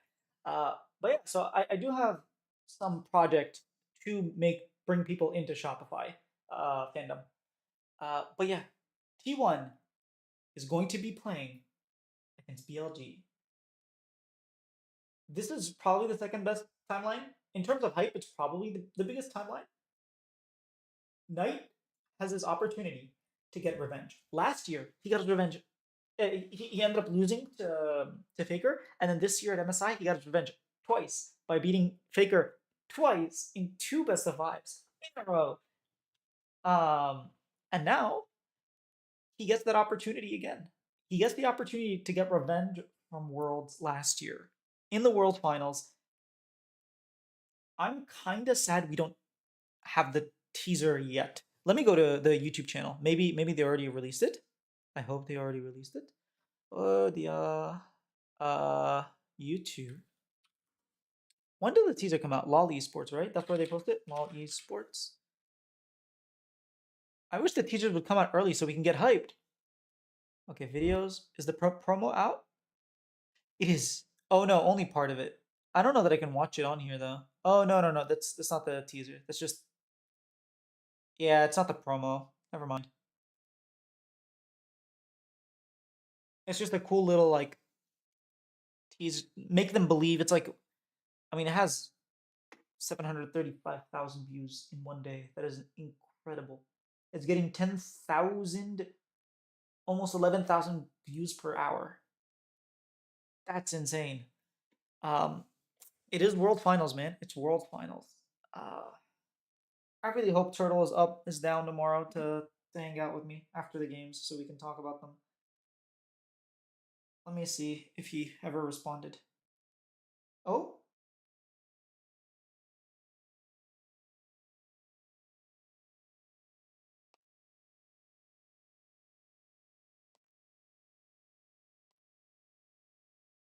What's going on?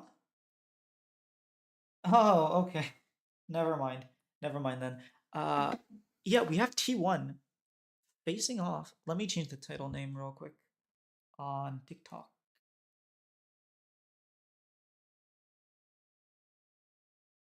T1 versus BLG.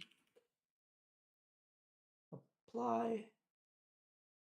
Oh, that's not how you spell T1. Wait, why? Is my caps turned on or something? It was turned on. All right, much better. I knew how to spell. I'm not that useless.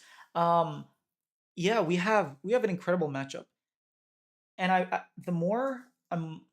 the longer time goes, right after semis, I was like, man, T1 just won Worlds. Like T1 are beating BLG. I pretty much have like 80-20. Oh, I wanted to make a post. My God, I'm sorry. I am all over the place. Create post. Who is taking it? Who is taking the crown? Text. T1 win. All hail T1. BLG win. It's the year of... How do you know? Okay. Tale of the Night, ready to slay the king. Can I change my... Okay, I'm changing my poll. Hold up. I like that a lot cooler. That's a lot cooler.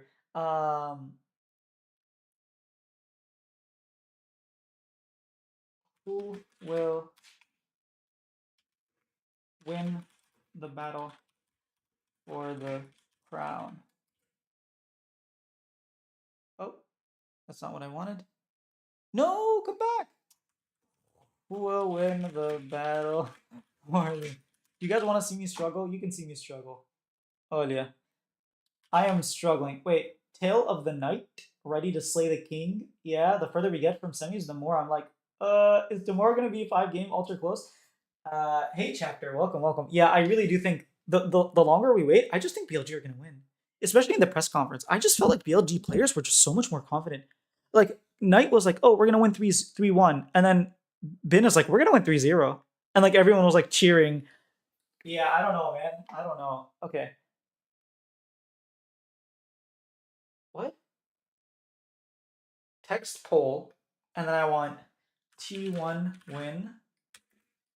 Faker is the demon king, and then BLG win. Knight will slay the demon of LPL and defeat T1. Okay. And then we post. Yeah, I'm so scared, man. Okay, I thought that too from press conference, but never doubt On's capacity to int trust. Okay, On, I don't even think he got asked any. I think he answered one question. We didn't watch the full press conference. Ashley King has not released the press conference. I was legitimately just like, okay, I'm gonna let Ashley King release it because she tweeted that she was gonna release it. But if she's not releasing it, I'm gonna, after stream, just translate it and release it myself. Maybe not. Maybe I just... Dude, I have like so many videos out today. I have this stream. I have just posted today Linkin Park press conference, T1 press conference. I have one short. I have this stream. I have the Riot executive answer questions, and then Chris Greeley. That's like 6 videos, 6 uploads in one day. 7 if you count the post. I uploaded a lot today. Okay, wait, let me count again. 1, 2, 3, 4, 5, 6, 7. Yeah, 7 uploads in one day. So maybe I don't upload the last one, but we'll see. We'll figure it out.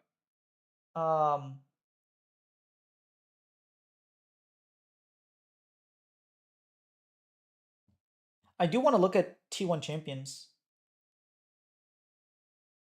What is going on? Aw, can you release as well? Some people are asking for the BLG press conference. I'll respond after the stream. I'm just gonna see if after the stream she hasn't released it. Something is in the air. I think Bin will have 2022 King in A-Truck performance and win in a game 5. Dude, that would be so cool. So the World's Grind, yeah, dude, the World's Grind is like hard, man. It is. I know it seems easy, but it's a lot of work. People are like, "Oh, you're just being lazy." Like, no. It's a lot of work, dude. I'm putting full-time hours into this. I did want to look at League of Legends, Game of Legends. Sorry, I wanted to compare champion pools a little bit. when I'm looking at, I want to search for Bin, because Bin's Jax has been something incredible to watch. I just want Worlds. Worlds. Why is it Worlds main event? I just want all Worlds. Okay. He has an 87.5% win rate on Jax, 66.7% win rate on Gnar. He was 6-0-8 on Gnar against Hanwha Life. He had the highest DPM, 971 DPM against G2. His CSD was plus 27 on Gnar against Hanwha Life. Dude, this is incredible stats. He's ahead in CS at 15 minutes, 73.3% of the times.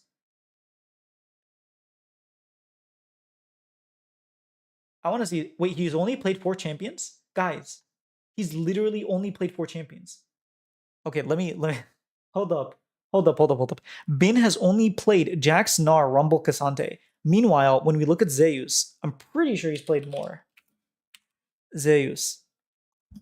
Worlds main event. He's played 1, 2, 3, 4, 5, 6. Okay, it's only he only has Camille, Maokai. And then the difference is he plays Gragas. Meanwhile, Bin, what the hell? Wait, what's the difference between him and Bin? Bin. Worlds. Gnar, Rumble, Cassante. Oh, he hasn't played any Cassante games. So instead he's played Gragas. Dude, he has a 100% win rate. I guess he hasn't lost except for 2 games in total. So it's not, no, he's lost 2 games in total. It's not surprising that one of the games was on Maokai and one of the games was on Jax. That's hilarious. To answer everybody's question, G2 is probably the favorite to win tomorrow. Final. Hey, Matthias. Callnitz. G2 needs to get there first, buddy. G2 didn't even make it out of groups. 4 years? 5. Dude, it's been 5 years since G2 made it. 2024, they didn't make it out of groups. 2023, didn't make it out. 2022, didn't make it out. 2021, didn't even make it to Worlds. And then 2020 made it to semis. That is insane, bro. That is crazy. It feels like this team is just... Last split was at finals. And no, that was 6-7 years ago. Yeah, that is crazy to me. But yeah, they really haven't played much. I want to see Jun versus... Okay, Jun here. And then over here, let's throw up my man's Owner. Because I feel like Owner has been the better jungle this year. He's played... Oh, okay. World's main. Okay. I was like, what the hell? He's played that many champions? 5 games of Skarner for Jun. 2 Wukong, 2 Sejuani, 1 Xin Zhao, 1 Vi, 1 Kindred. This Kindred game was bad. He still won the game, but he had like 1 mark 20 minutes into the game. It was not crazy. Yeah, it was not something you want to see. Meanwhile, oh wait, look. That's impossible. Oh, this is matches. Wait, how is T1 10-2? I'm so confused. How is T1 10-2? Yeah, they lost 2 games. How's BLG 10-2? BLG lost 3 games. Oh, Jun only played. Oh yeah, Jun missed some of the games. Okay. Because they lost 4 games and Jun missed 2 of them. That's right. I was so confused. Anyway, so we have 1, 2, 3, 4, 5, 6 champions. 1, 2, 3, 4, 5, 6, 7. He has the Poppy, whereas he doesn't have the Poppy. He has the Kindred. Wait, Sedge? He's played Sedge. What's the difference? Am I missing something? Vi, Skarner, Wukong, Sedge, Xin Zhao, Kindred. Oh, Owner played Kindred as well. And he lost. So the only difference is the Poppy. Interesting. We have some very similar champion pools.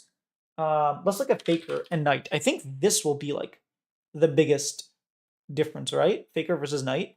It has to be. I'm pretty sure Knight played like Syndra, Silas. Faker played Akali. I don't think he's played Akali yet. Oh my god. 1, 2, 3, 4, 5, 6, 7, 8, 9, 10, 11, 12. My man Knight has played 12 different champions. 3 on Ahri. 2 on Silas, Orianna, Aurora, Jace, LeBlanc, Nico, Yone, Galio, Smolder, Syndra, Akali. He hasn't even died on his Akali and Syndra. He doesn't even have a KDA. Dude, that is incredible.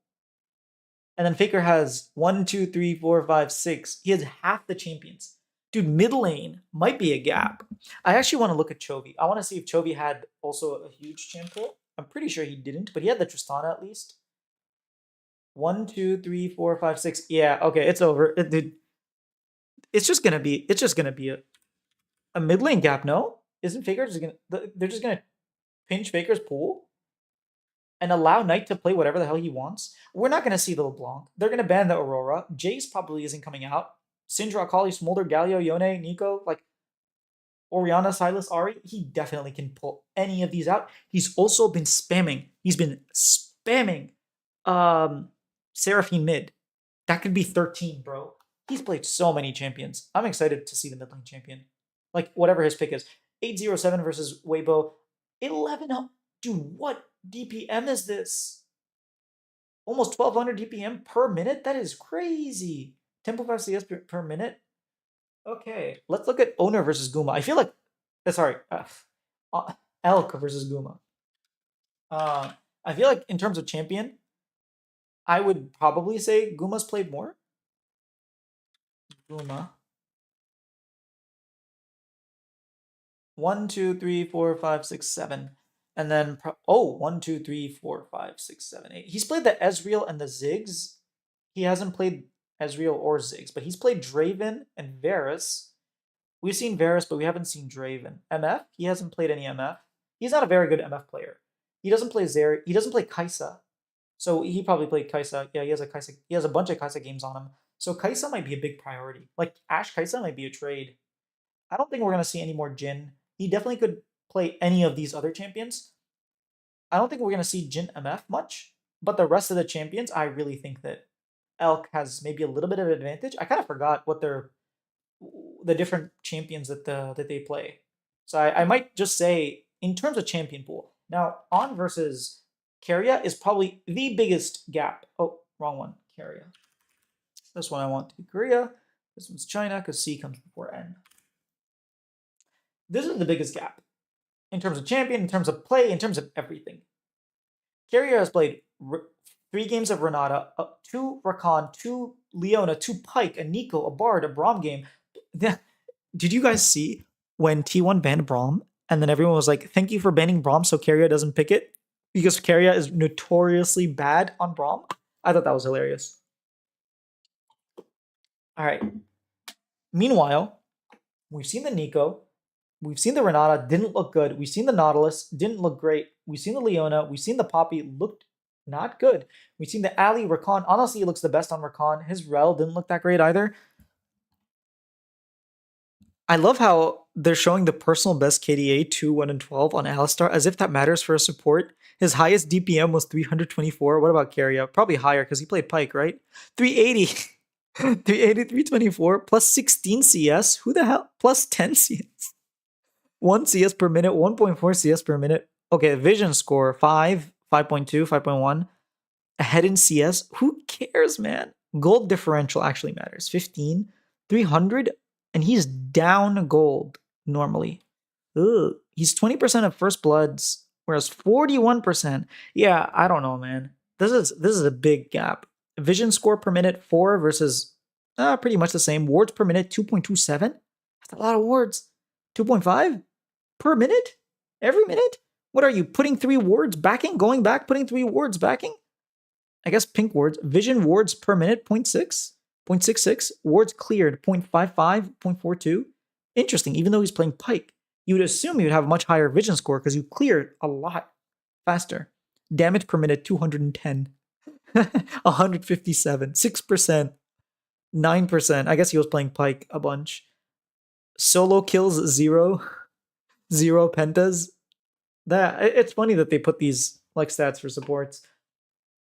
But yeah, my estimation of what's going to happen is we're going to see a fairly standard game 1. So we know that T1's going to be on blue side. Well, they won a twin cost, and I'm assuming they're going to pick blue side.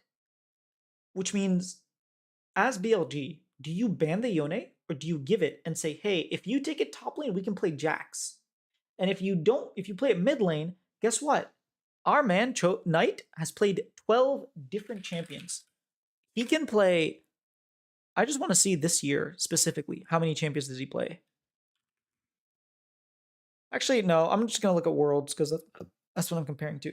He can play the Ahri. He can play the Sylas. He can play the Ori. He can play the Aurora. He can play Jace. He can play Nico, like Galio. He can play the Smolder. Oh, he can play Smolder into Yone. So then, if you're T1, do you ban the Smolder like you did against NG, or do you open it? Or even better yet, do you start banning the Seraphine? Like, what do you do if you're T1? You're kind of pinched. You want a first pick Ashe. You want to play the Skarner. You don't mind picking a Sejuani. You're kind of pinched, honestly, if you're T1. It is kind of scary. Going into like the first pick in the draft phase, not knowing what priorities you have, not knowing anything, it's kind of scary, no? Like, what do you do? I don't know. I mean, they're professional players, right? They probably have a coaching staff and a bunch of people that are ready and understand what they want to do. But if I'm T1, and like I don't know, what do we ban the Jax? Oh, they played. Wait a minute. T1 versus BLG. Now this was against Wei, I understand. But I do want to look at the pick and ban phase. What is this? This is not the games. I'm looking for the games, my man. Hello? Hello? I don't want EWC. Swiss Day 2. Can I just see? Do I really have to open YouTube? I don't want to open YouTube, please. Okay, I guess I have to. I don't want to, but if you're forcing me to, I will. Okay, BLG versus T1. Let's look at their draft phase. Because I think this will be very telling to what the meta has changed. Yo, Russell. Yeah, mano. This will be not 100% telling, but it will tell us a little bit, right? So BLG banned the Renata, the Azir. I don't think we're gonna see Azir banned. Wait, 2-1? Round 4? Is this from this year? This is not from this year. What the hell? LOL Esports, you trolled me. Wait, LOL Esports actually trolled me. TS versus T1, Fnatic Weibo, Hanwha Life FlyQuest, TSDK, Mad. Oh, I can just search for BLG, can't I? I got 100% trolled. BLG. I was like, why are they banning Azir? Semifinals. My friend. BLG T1, right? Dude, I'm never gonna find this, am I? I'm literally never gonna find this. Okay. I know where it is. It's over here. BLG LNG. No, it's the day after, I think. They played against T1.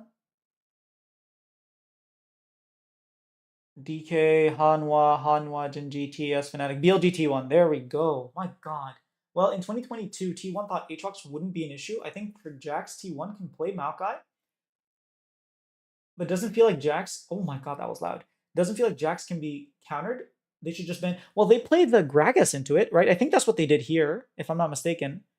Wait, go back. I want to see the draft. Don't spoil it for me. Let's see what happened. Okay, so they ban... The bans are going to be different, obviously. So they banned the Nocturne, Sejuani, and Orianna. I know I said the wrong order, but that's what they banned. And then here they banned... What did they ban? The Smolder. So when T1's on red side, maybe those are the 3 bans they have to do, but then you get... Why does this thing so loud, man? But then you get the Ahri, you get... Like, you could first pick Ashe. I feel like Ashe might be a pick. Maybe they're not too worried about the Jax because they have the Gragas. But what if you ban Gragas instead of like the Orianna and let Faker play Orianna because you're going to play Ahri? Or let them... You don't have to ban the Nocturne anymore. So you let Nocturne through and then you ban the Gragas. And like, what do they force? And then, like, let's say you go Ashe here, and then they go, like, what? Do they go Gragas preemptively? Do they take the Rumble? They're going to take Skarner, but what else do you take, right? Do you take Vi? I don't think we're gonna see like this comp is not what we're gonna see at Worlds, like straight up. But yeah, they beat them. They probably won Gragas. They won Silas. Like, are we really gonna see Silas Ari? Are we gonna see Ari first pick? I really doubt it, right? And then they banned the Kaisa, the Renata, the Ziggs, and the Ashe. And then they went Callista, Poppy Jin. We're not gonna see Poppy Jin anymore. Like, that's not happening. They went Pike, really? No. They went Nico, that's right. We're not gonna see this comp at all. But just to give an idea, like T1 on red side have to ban so many things. It's gonna be so hard for T1 to win on red side. Because if you let go the Jax, they can ban the Gragas and just pick Jax. They can pick up the Ashe and dare you to play Jax. And if you play Jax, Bin plays Camille. Bin is a monster on Camille. So it looks scary. Knight and Faker aren't really Yone players. I guess Skarner will be highest prio, or Ashe. I think Ashe. Ashe should be banned all game by BLG if they don't play. Oh, they play Ashe. Elk plays Ashe. He's a good Ashe player. Now the question becomes, do you actually start being like, yo, On is inting? Let's target On. Let them have Jack Skarner. Let them have whatever they want. If they want the Yone, they can play the Yone. They want the Aurora, they can play the Aurora. Maybe not Aurora. Aurora's busted. They can play whatever they want. But we're not going to give you Renata. We're not going to give you Rel. We're not going to give you Rakan. We're going to pinch the pool, and we're going to save counterpick for Keria so that he can dumpster On. I do not want to see On Poppy. Yes, absolutely. What happens then? If you're... Do you 1-2-3 your bot lane? Do you go like Ashe first pick on blue side? And then let's assume they go like Skarner plus 80 carry, right? Whatever it is. And then your BLG on 2-3. Do you go jungle support? Is that what you have to do? Like if they take the Skarner, maybe you play the Vi, you play the Sejuani, you play like... I don't think you want to play Kindred into Skarner. Maybe you ban the Skarner on blue side? I don't know, man. It's really difficult, huh? Figuring out what these teams want to do. We actually had a pretty good guess of what would happen banning the Smolder. Like T1 just having to ban the Smolder over and over again into Gen G, and they did, and it worked. But they clearly didn't need to ban everything. They just banned some stuff. I feel like we've seen in these finals, teams resort to picking very strong and ranged bots. Well, what are we gonna see Keria? Okay, let's go to Gen G. Gen G versus T1 draft. Because Keria didn't necessarily play...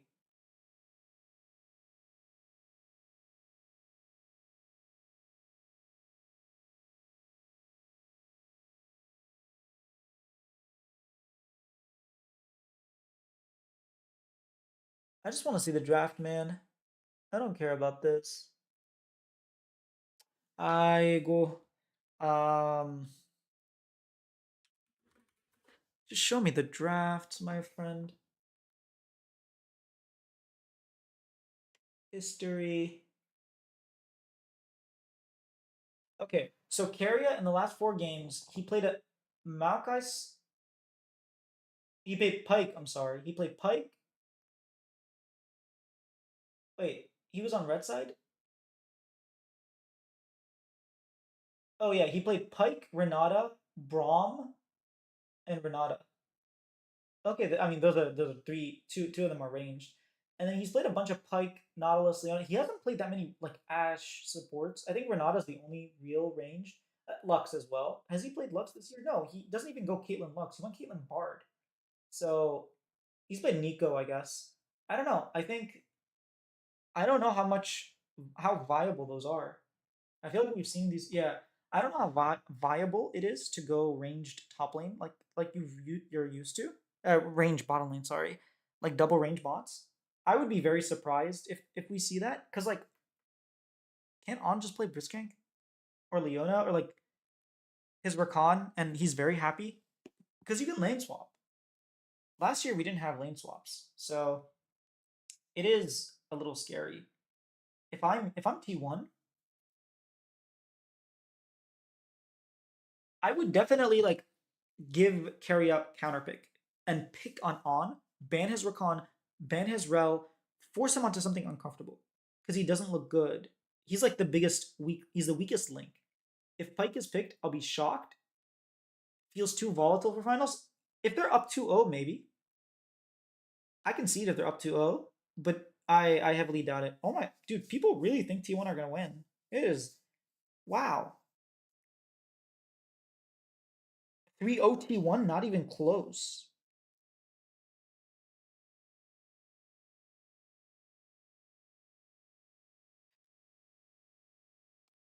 Wow, people really think that T1 are just gonna stomp BLG.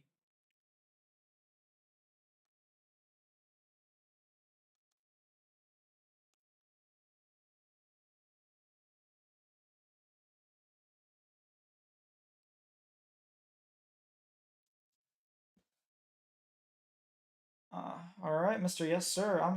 I'm just as surprised as you are. I know it's only a few votes so far.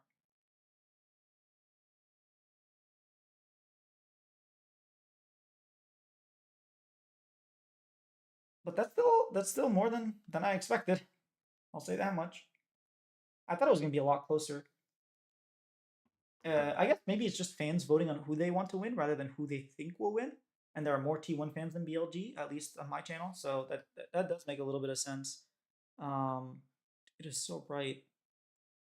So yeah, we're thinking bottom lane is the main point of contention. Do we think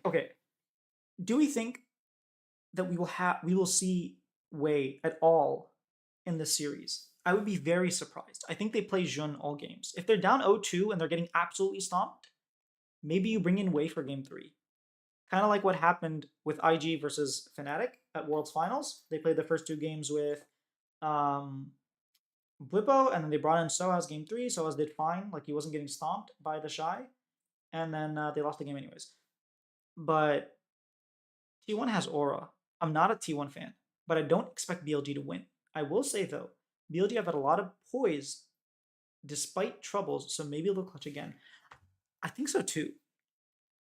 Initially, after T1, I said this, I think Jun played well, IMO, I agree. He's definitely been, like, he's changed his playstyle. He's definitely improved a lot since we saw him in spring. Or even early summer.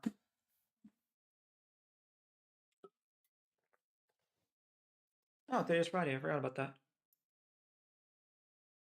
Which means we're about 13 and a half hours away from opening ceremony for Worlds. That's gonna be super cool. I'm excited. After T1 beat Gen G, I was like, all right, T1 won Worlds. Zeus said something interesting. Or was it Owner? I think it was Zeus? It was Owner. One, I don't remember who. But he said, I can check real quick, so I'm not like pulling this out of thin air. Content, videos. Zeus, yes. He said, we were afraid of Gen G, but really we're not afraid of T1. We're not afraid of BLG. I think they just lost to Gen G so many times that they were like quite worried about them, right? But they were not at all worried about BLG. I think they just are confident against BLG. So there's one thing. The other thing is, after the finals, I just assumed T1 were going to win Worlds, man. They just look so much better.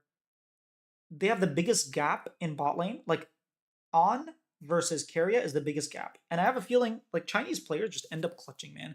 EDG versus Damwon was the same thing. Like, they just clutch things out. Who would have ever expected, like, EDG's jungler to match up to Canyon? I am blanking on his name. To Canyon. Like, I don't think anyone ever expected that. And he did. So, yeah. If Bin wins, is he the top lane GOAT? That's so funny because Zeus was asked the same thing. He's like, if you win finals, are you the top lane GOAT? And he was like, I'm trying, was his answer, if I recall correctly, like the gist of it. Yes. I think even if he doesn't win, he's the GOAT. But he's definitely the GOAT. He's made 2 World Finals. If he wins, he'll have won one of them. He'll have he made it to semifinals. He won an MSI. He went to MSI finals last year. He went to MSI finals this year as well. Like, sure, maybe he doesn't have the accolades. He only has 2 titles, like or 3 titles. Yes, maybe he doesn't have all the accolades that you could want for someone, but in terms of just domination, he is definitely the GOAT. I don't like. We see players play against Bin, play against other players, and crush a matchup, and then you go against Bin and lose that same matchup. It's a winning matchup when you play against anyone else. Against Bin, it's a losing matchup. Bin has some aura, man. Bin is one of those players that refuses to lose. He's just like, I will not lose. And the confidence during the press conference to be like, yeah, we're going to win 3-0. I wanted to play against Zeus because I'm going to win 3-0. Even T1 was like, let's hope we have a fun match, and I hope we have no regrets going forward. Zeus made it to 3 finals in 3 years as a pro. Kind of crazy, though. Yeah, Flower Can't Bloom. He does. He maybe in terms of accolades, I give it to Zeus because he's won Worlds and Bin hasn't. But let's say Bin wins Worlds. He have 1 Worlds, 1 MSI, 2 titles. Zeus will have 1 title, 1 Worlds, and 1 EWC. Technically, Bin will have 1 more than Zeus. I do think those 2 are like definitely up there though. To be fair, most top laners don't have longevity. The guys we think of, the Shy, Smeb, Nuguri, were short primes, 2 relative to the other roles. Yeah, that is true. I think Doguri was incredible. The level that he showed. I think the Shy 2018 was just something else, man. The Shy 2018 was a piece of art. He was just a piece of art.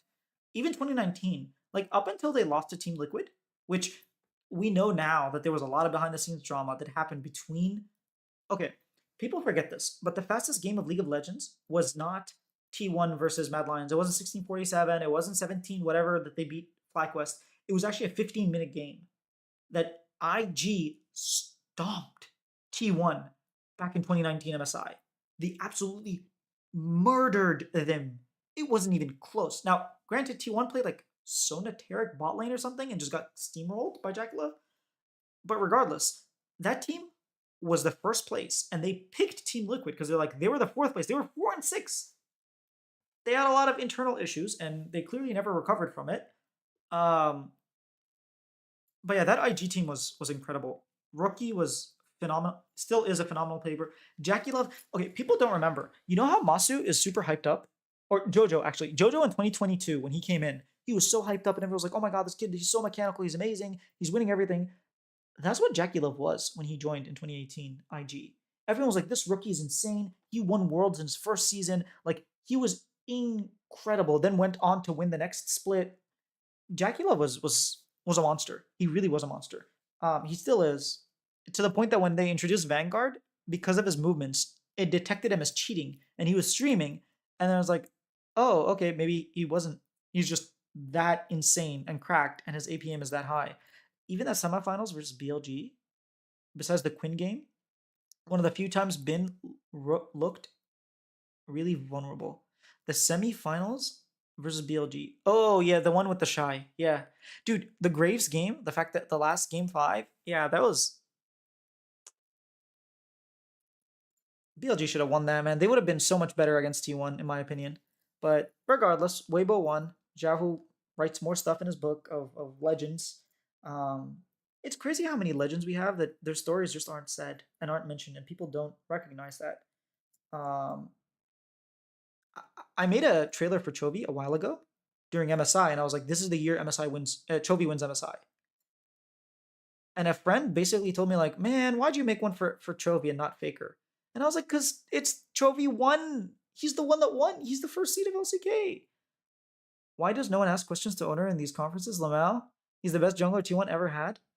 I mean, I agree with that. Oh, Jackie Love is a monster, but sometimes he has some Jackie Love moments. Yeah, dude, this is not negative gaming. Remember that? This is a regular positive experience. Yeah, the questions were sad because Owner is the scapegoat when T1 fails and is the least popular player on that team. Yeah, it's quite sad. It's under a lot of stress. That's one of the reasons I think T1 is not going to stay. Like, there's just too much pressure being on T1. Like the constant trucking and fans being upset if you lose a game. It is not a comfortable experience being on T1. and like you could definitely get a better salary and be a star player on a different team, and you already have your streams, like you already have a lot of like popularity to begin with, so you're still going to be popular, you're still going to get what you want. You could go to LPL, you could make a super team, like you could do a lot of stuff career wise, so that will not be nearly as stressful as T1, because T1 is not an easy environment, man. I'm surprised they're not all going bald from stress, because if I was on T1, man, my dude, I would have white hair right now, dude. I just thinking of it, I'm already stressing out. I'm already stressing out. Um, I lost my train of thought from all the stress of thinking how stressful it could be. Yeah, I was talking about the longevity of top laners. I think that Smeb is definitely up there, even though he never won his worlds. Smeb is definitely up there, in my opinion. Can they even afford this team with salary cap? Faker is worth all the money he's paid because of revenue drives, but I don't know if it leaves room for others. If they win Worlds, yes, because my understanding of a salary cap, and they haven't explained everything, but if you're constantly winning international tournaments, the salary cap for you is higher, so you can keep that roster and keep winning. I think. Also, I think because Faker has a contract up to 2025, all the other ones, the contract ends at the end of Worlds, except for Faker, it ends in 2025. And I think because he's their star player, he's grandfathered in before the super luxury tax, so it could be a little bit different. They could technically afford if the players are willing to like take pay cuts, which, hey, if you want to run it back again, you take a pay cut. But I think that in general, you would want to just play for the bag, get the money. You already won 2 world championships, or won and made it to 2 finals, like 3 finals in a row. You won EWC, you won a spring split of MSI, of LCK. Like you've done everything except for win MSI, but you made it to the finals. Like you've pretty much accomplished everything you could on a roster. This offseason is going to be wild. If BLG loses, they stay together. I think jungle is going to be weird. Maybe they go for a Tian if BLG loses. Hey, Papa. Is that Pepe? Oh, not Papa. My bad, man. I'm not wearing glasses. Pepe LA. Isn't Pepe a Portuguese soccer player who used to be a defender? I don't know if he still plays or not, but I do remember him being a player in Real Madrid once upon a time, like 2008 or something. I think On is gone, win or lose. Maybe you get rid of On. Dude, okay, how about this? You go to TES and you make a trade. You pick up Mako and Tian for Jun, Wei, and On. Does BLG become much stronger if they just have Tian or Tarzan? Like, probably not Tarzan, right? I mean, he's fluent in Chinese. He speaks Chinese is fine. Maybe you pick up Tarzan. You pick up like a goat jungler. You probably want someone who plays closer with Bin though. I don't know. Maybe you pick those two up and you're like, hey, we're just upgrading. I don't know. If they win, I think there's a chance they might stay together. If they lose, I don't think they stay together. I would love for them to run it back. Maybe pick one of the junglers and like run it back. I would be down. Dude, I am a sucker for keeping the same rosters. I really wish Shopify had kept more than just 2 other members. I really want Team Liquid to run it back. I want FlyQuest to run it back. I want 100 Thieves to like at least keep the core, your top side. I know Fnatic blew up. I think they're supposed to have what, Upset Mickey? I'm sad for Upset and Mickey. Like they're just gonna get inted by Humanoid. Like Humanoid just doesn't care. He's just a bad player. Pepe was center back. Oh yeah, okay. He played for Portugal even this year's Euros. 41 years old and he's still playing. Wow. And was a great player, but he retired now. Okay.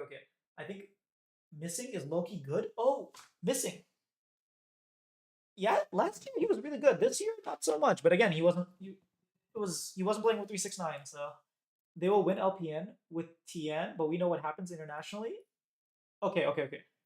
In Tian's defense, this year he didn't choke. He actually played really well. Tian did not have a Tian incident. What is Shopify's roster? I don't want Hanwha Life to run it back. Honestly, I'm down. I would pick up Scout. Pick up Scout instead of Zeka. And then maybe you pick up like a Keen. Sure, maybe don't run it back. I would be down for them to run it back, but if you really want to get rid of Doran, you can get rid of Doran, pick up like a Zeus or a Keen. Can they afford to do that? I doubt it, but we'll see. Because I'm pretty sure Viper is like their star player. So Shopify's roster is allegedly, and this could change by the way, top lane of Fudge, jungle contracts, Insanity mid lane, B-Boy AD carry, and then an LLA support, probably Ackerman, but there's nothing confirmed. I mean, there's nothing confirmed about any of those roles, so we'll see. I think that team could be top 4. I think I struggle to put C9 top 4. Maybe I have to, but we don't know about Dignitas's roster. We don't know anything about. We know Disguise is bringing in Abadaga. I'm already yeah, that team's not doing anything. We know that Lions got rid of Summit. The only way of being top 4, because Summit was really good. They brought in Saint and Licorice, and then for jungle they kept Audi, AD carry. I don't think we know yet, and then they have Lions as support. Yeah, I don't have much faith in that roster. I think if they kept Summit, then all of a sudden, yeah, that roster looks really good. What other teams are there? 100 Thieves? I don't know what the roster is. Their core of River, Sniper, and Quid is really good. I don't know what their bottom lane looks like. If they keep their bot lane with Tomo Ayla, I think it's just gonna get exploited, especially when we go in Fearless, that first split. Ayla can't just int on Nautilus. He's gonna have to int on Leona and Alistar. It's gonna look bad for Ayla. So, and C9, they have Blabber. They're gonna be top 4. That's true. They do have Blabber. Thanatos is not really. He's a good mechanical player, but he's not Summit. And Loki, I am Loki not excited for Loki. Sven Berserker is pretty good. So maybe they are top 4. Yeah, we'll see. We'll see who's top 4. It's sad JDG couldn't stay together. Yeah, I agree. I would have loved for JDG to run it back, but it's just too expensive. Way too expensive. That's a respectable roster. Should be top 4.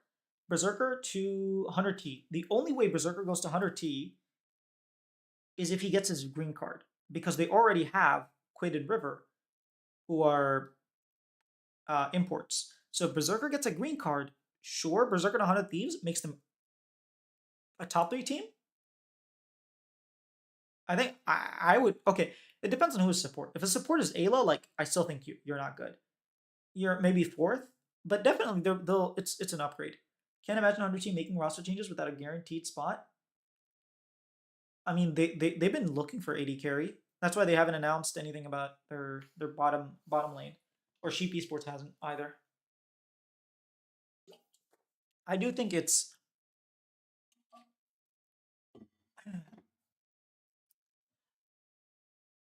a very tumultuous time. I do think FlagWest stays first place, assuming they don't make any changes, and Team Liquid are a solid second place. It is scary, man. I'm a Shopify fan, and I want Shopify to make it to MSI. It's gonna be in Canada. It's Shopify should be there.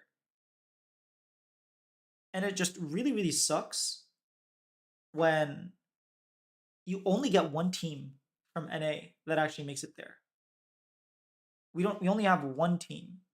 So even if we make it to the finals and lose in a 5-game series and don't make it as the first seed from NA, we don't go to MSI. That's kind of sad. Hopefully I'm gonna be in Canada to watch, but I mean, we just have to win, right? We just have to win.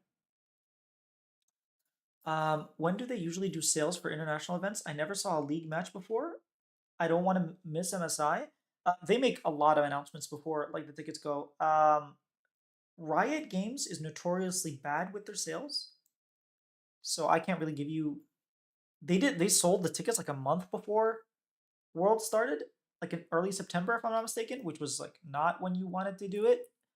You probably want it earlier so people can. Yeah, what I did when I went to Worlds and when I went to MSI, I just paid extra money to get tickets. from resellers because I actually got really good tickets because there was some of the tickets I got were really good. But when I was in Korea, I was just able to use LCK. Like I was able to buy tickets pretty easily. But yeah, buying tickets is gonna be tough. If you have a MasterCard, you might get a chance to buy them early, but who knows? Like was thought though would be good for MSI, Masu Canadian GOAT. That's true. Does Team Liquid APA? No. Yon? No, I think they're both American, not Canadian. Who else? Who else is from? I mean, we have Turtle. We had Tomio. Fudge is not. Contracts is not. The rest are. Insanity is from LA, I'm pretty sure. Who else? We have. I'm pretty sure we have a lot of. JoJo is no longer there. Dude, okay. Best timeline. JoJo Pune goes to Mad Lions and does not make it to MSI. And does not get to go to Canada, but he flies home to Canada. Oh, Vulcan, you're right, Russell. Vulcan. He flies home to Canada and watches MSI because he's just there. That would be so sad. Licorice too, yeah, you're right. Biofrost too. Well, I mean, Biofrost doesn't play anymore, but who else? I feel like there used to be more at least. Tomio, yeah. I think that would be so sad. Imagine JoJo Pune just has to fly back home to Canada to not play in Canada. That is what I call sad. A sad reality. But it's quite sad that we only get one NA team at MSI. Also, MSI has 10 teams. One from North America, one from South America, 2 from EU LCS, 2 from China, 2 from Korea, and then 2 from APAC. That's 10 teams. They're gonna change MSI format because there's not gonna be play-ins with 10 teams. You're not gonna do unless you're gonna do the second seed of. Yeah, how does that even work? I have no idea. I don't think you're doing play-ins, which means you're gonna have a 10-team MSI format. So you're gonna do it over 2 weeks, maybe instead of 3 weeks. So it's only going to be. I have no idea. I'm going to stop speculating on what MSI's format's going to be because I have no idea. I hope Mad Lion win LSC because of JoJo. I mean, I think this year for LEC is going to be a lot more open because it seems like teams are trying to create better rosters. I think the KC roster I'm quite suspicious about, but at least Fnatic look like they upgraded. Giant X is looking to build like a really good roster. I think I don't know anything about SK, but you have Fnatic, you have Mad Lions, like definitely improved, and G2 looks like they downgraded. While we're on this, what do you think of the new LTA format? I found the names kind of corny. I personally wanted cool names like Split 1. Instead of called Split 1, you call it Ionia. Or like Split 2 because of Spring. Ionia, like Ionian Championship. I'm pretty sure the first split, I don't even remember the name of the championships. I think the first one is the second one's like Regions Championship of Americas or something weird like that. And the first split is like the lock-in. I don't even remember. I really don't remember the names. Yeah, I found the names of the championships kind of whatever. I always say this about names. Names are just names. Who cares about a name? McDonald's is like the biggest franchise out there. And McDonald's is like an Irish pub name or something silly like that. Like it's not even an actual word. So names are names. You can make whatever you want out of them. I don't like the rebrand to LTA. Oh, dude. You speak Portuguese, Russell. Do you know what the Brazilians have been saying about LTA? They've been saying it's leitada, which is it comes from leite, which is milk, but it's more of like ejaculate, if is one way to that's what they're saying LTA stands for. What mid could you go for Shopify? Keep Insanity. I don't think we pick up Palfox. Go for recycled mid. Okay, not a dude. ABO is worse than Palfox and Insanity, and it's not even close. Young, I mean, Perks. I want Insanity. I want some consistency. I would really like Insanity to be the face of Shopify. I think Insanity had flashes of brilliance. He solo killed Jensen. He solo killed JoJo. He solo killed like APA. He's doing well. he doesn't necessarily know V. Yeah, it's funny how they're calling LTA as something not intended by Riot Games. I thought it was funny. Also, they were saying that it's LTA stands for League Championship of America. How do you spell America? America. They were saying they were just putting a T in there because where's the T in League Championship of America? League of the Americas, like that's so weird. So people are saying, oh, that's what LTA stands for in Brazil. They were saying that. But yeah, I think you keep Insanity. You really want to develop. I really think that developing players is the way to go. And if you want your core to be like Insanity plus B-Boy, those are your carries, supplement them around.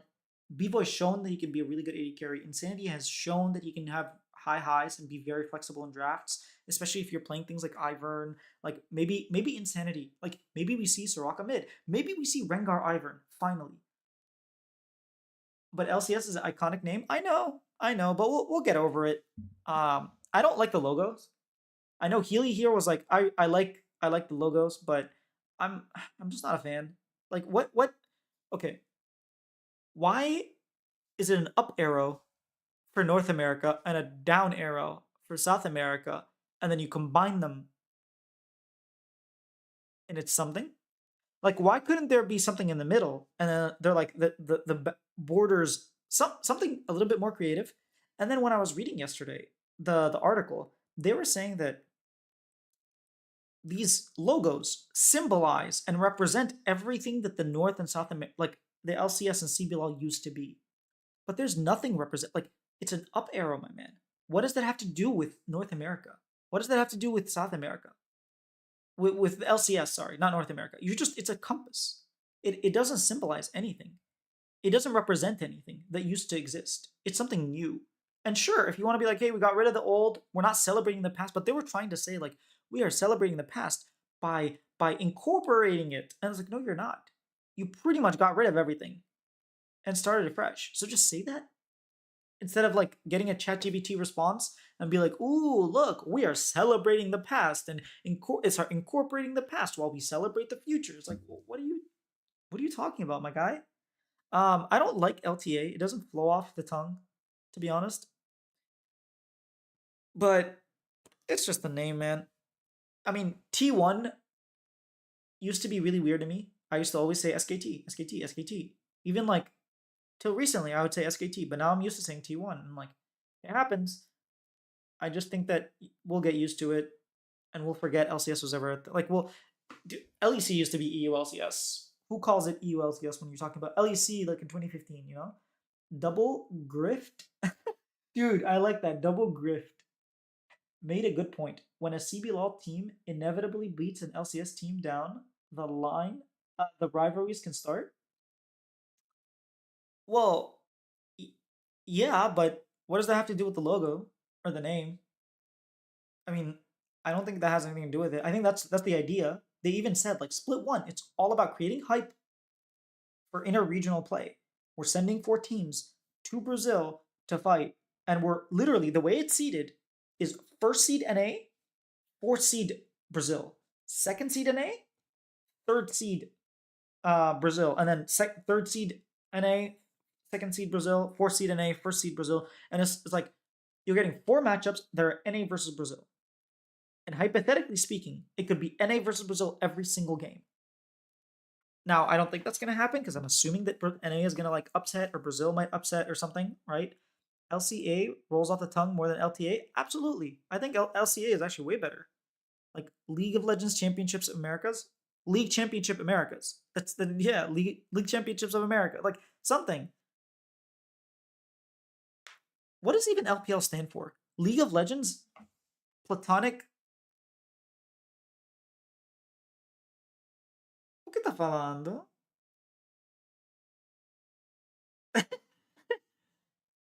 Okay. My wife just said the symbol, the logo symbolizes a lot. It makes a compass. And a compass was used to discover the Americas. Even though that was not originally the idea.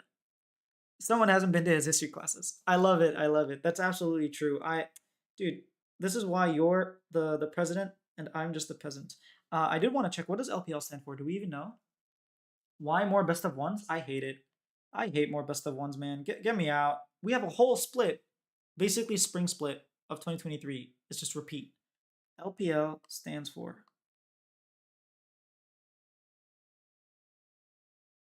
I have no idea what it stands for.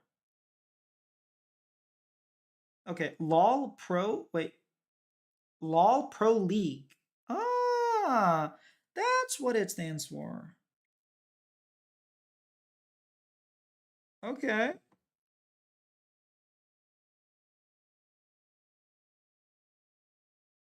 I had no idea. LOL Pro League. It has nothing to do with China. Meanwhile, LEC, LCK, LCS back in the day, any LCS. Okay, okay. Also, I don't understand the choose your opponent. League porra legal. I like that. Okay, I can explain. What happens is, I'm just going to use 4 teams as an example because it'd be easier. We're going to say Team Liquid, FlyQuest, C9, Shopify. Week 1 or day 1, what's going to happen is you're going to have, let's say, FlyQuest versus Team Liquid and Cloud9 versus Shopify. Let's say FlyQuest win and Shopify win, right? So now you have 2 teams that are 1-0 and 2 teams that are 0-1. What happens is that then Cloud9, I don't know how they're going to decide the order, but Cloud9 gets to pick who they play. So they're going to be like, you know what? Wait, that doesn't work with 2 teams because you can't play the same team again, but let's just pretend like you could. They're going to be like, you know what? We think Team Liquids are the weakest of all the 1-0 teams. We think we can beat. We think your mid laner sucks. APA, more like, ha, Hiapa, or something like that. And they pick Team Liquid. And then the turn will be on FlyQuest. Or sorry, they pick FlyQuest. And then Team Liquid, because they lost, they might pick like Shopify or whoever. They might pick 100 Thieves if they won. And it'll go like that. Then day 3, you'll have a bunch of 2-0 teams, a bunch of 1-1 teams, a bunch of 0-2 teams, and then again, the losers will get to pick. TL losing, I'm already blocking out your point. Sure. Let's just pretend Team Liquid won. Okay, so Team Liquid and Shopify won. And then Cloud9 picked Team Liquid and FlyQuest picked Shopify. Then the next week, again, the losers get to pick from the winners. That's going to happen for 3 weeks. Then it's going to reverse. The teams that finish 3-0, kind of like Swiss stage, get to advance. All the other teams will have to play in a bracket, and the top seeds get to pick from the lower seeds. So the same process, but just reversed. Why does it sound so complicated? Because it is. What's the order of who chooses? Who knows? Literally no idea. They didn't say. And I tried thinking, okay, you're going to have 4 teams that have to pick, right? So what if you have them play Mundo Dodgeball? So instead of doing like a coin toss, you have like A, B, C, D, right? Teams A and B play against each other. Teams B and C and D play against each other. Mundo Dodgeball. The winners, let's say A and C, they play. So this person will get the first pick, second pick, and then like 3rd and 4th, right? Maybe you have like a lower bracket. They have to see who gets to pick. Maybe sometimes you don't even have to because one team already played the other one. Who knows what the format's going to be? I would think Mundo Dodgeball would be really cool, but they did say that it was going to be done live on stage, which makes it a little bit hard for me to imagine they're going to do a Mundo Dodgeball and then do it live on stage. And the idea is like to encourage trash talk, to encourage like head-to-head matchups, and to create like hype and rivalries and like more like face-off, kind of like Jensen versus Inspired, revenge match, or like Jojo Pune versus APA, like trash talk. Jojo's like, oh, APA, you never made it to Worlds since to international event since I came in the league, like stuff like that. So I can see that being the idea behind it. I said this yesterday. I think the bar of execution to make that work is very high. But I'm going to give them the benefit of the doubt. Last split, they made really good content. If they can keep it up, they can definitely do it. So we'll see. I guess at least with 0-1 teams choosing, it should be more competitive. With LCK1, yes, where the best teams choose group, they will just choose the craft teams. I mean, okay, let's say let's just take the standings from this year. Let's say Shopify ended up playing IMT. One of those teams is going to be 1-0. So then, if you're Team Liquid and you played against FlyQuest and FlyQuest lost, you can just pick Shopify because they're probably the weakest team of the 1-0 teams. Or you could be like, we have a vendetta against Cloud9. We actually want to play against Cloud9. Now, I don't think you're going to jeopardize your chances of winning just to make more content, because that's not Shopify. It's like, that's not what we've seen people do.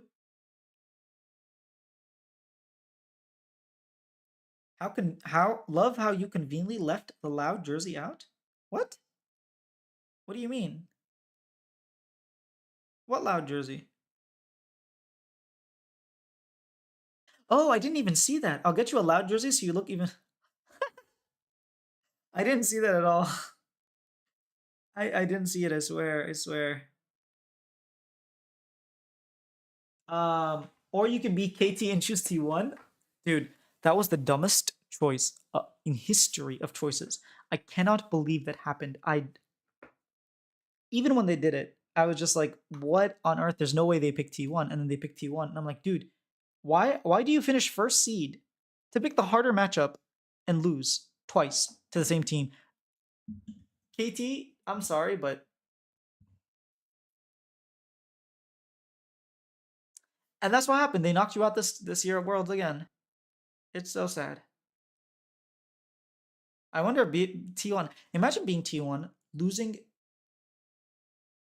to Damwon in Game 5, going to KT, Game 5, winning, and then winning Worlds. That's crazy. Is your wife from Brazil? She is, yes. That would be a crazy timeline. Isn't that the same thing that happened to DRX? Didn't they almost get knocked out by KT as well and just barely scraped it in to Worlds and then won Worlds? They finished first in their group. And then they had to reverse sweep EDG. They beat Gen G.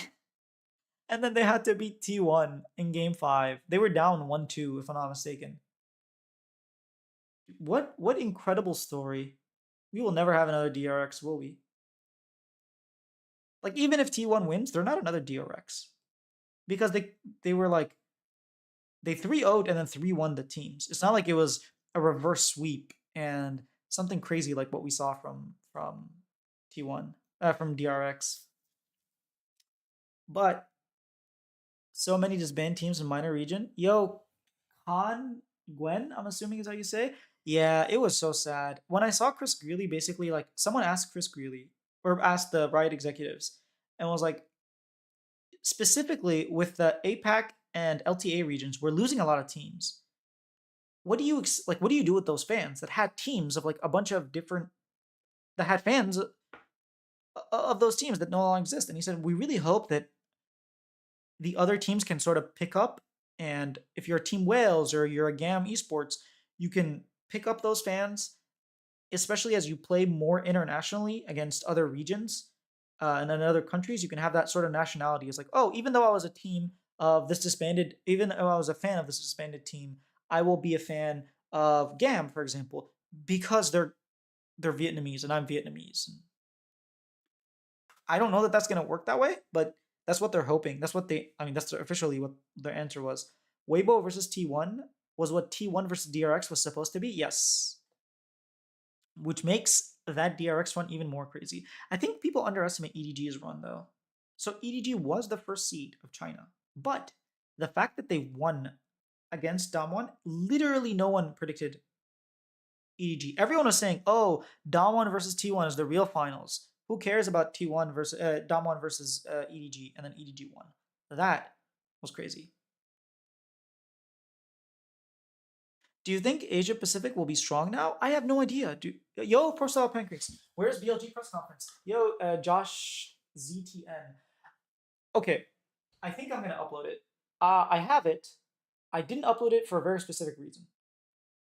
I didn't upload it because I thought Ashley Kang was gonna upload it, because she said on Twitter that she was gonna upload it. But then she didn't upload it. So now I don't have it. I mean, I still have it. Should I like, I played a bunch of it on stream. If you want to go earlier on the stream, I played a bunch of it. Should I just upload it? Do you guys think that's like what I should do?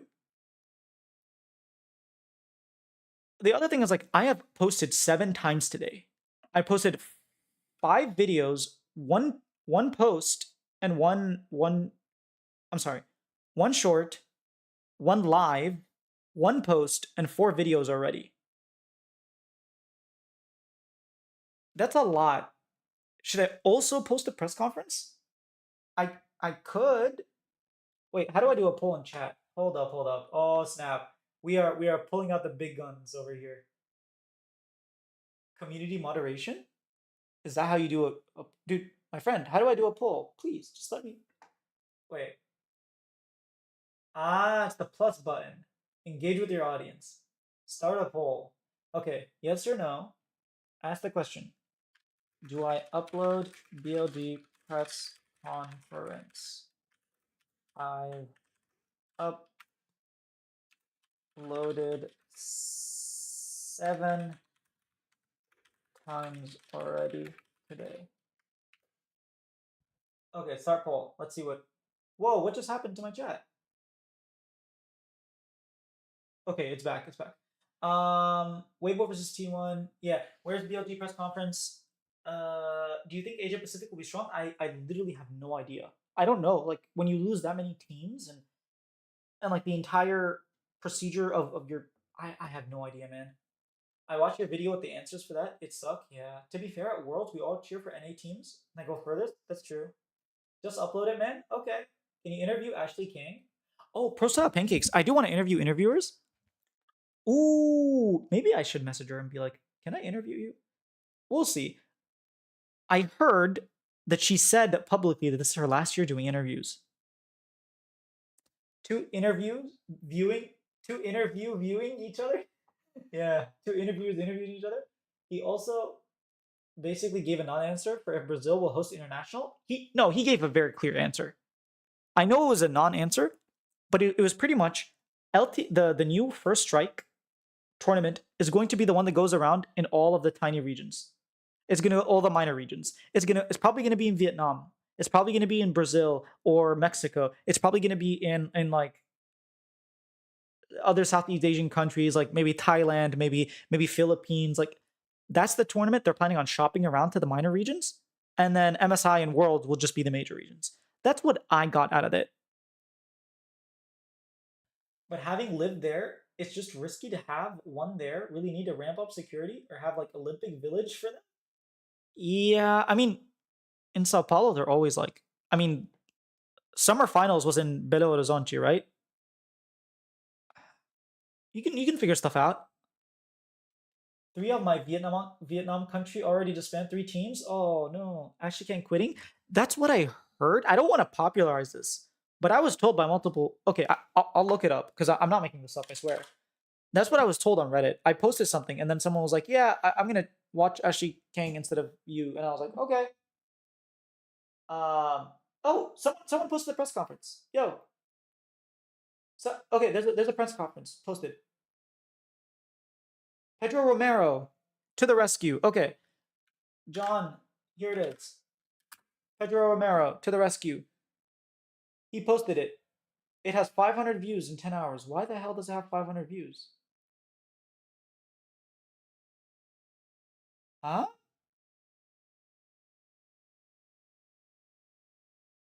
Why does it have 500 views? I'm so confused.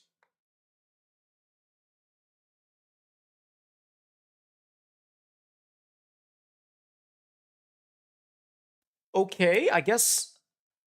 Wait, I didn't check the thumbnail. Okay, maybe it's the thumbnail. Why does it? Yeah, okay, he didn't even upload a thumbnail. We will continue our win rate against T1. BLG bin, world media. Okay, I can see why.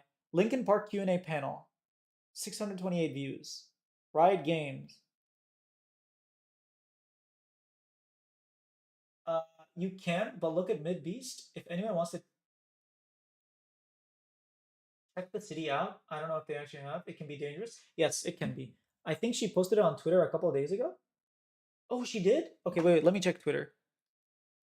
Okay, so I'm not making this up. Ashley King. Ashley King. Hey, Carol. Where's Ashley King? There she is. She posted it on Twitter 2 days ago. Okay, that's an interview, press conference, question, photos. Oh, snap. I missed it. I wasn't there. Okay. First stand. Chengdu, China. Deft. On October 30th. Calist. More interviews. Fish and chips with TL Mayumi and Andrew White. Oh, snap. That's so cool. More interview stuff. I'll find it eventually. Where she posts that she's okay. Regarding 2025 LCK format. Oh, okay. Never mind. That's not the format. Maybe not 2 days ago. What even is time? That's true. That's true. Actually, funny, Carolyn. I someone on a Discord was like, I have a job interview tomorrow, and then I texted him towards the end of the day. I was like, how'd it go? And he was like, I said tomorrow. I was like, what even is time? And then someone was like, tomorrow is just yesterday's today. And then the day after, I was like, is it tomorrow yet? Can I ask? All right. Okay. During last month, I published 72 videos across our Korean and English channels and generated 1.4 million views. I'll do a more proper rundown after Worlds, but I'm happy. This may be my last Worlds after all, but that's another post. Okay, I'm assuming that's the one you talked about. Huh. I'm interested.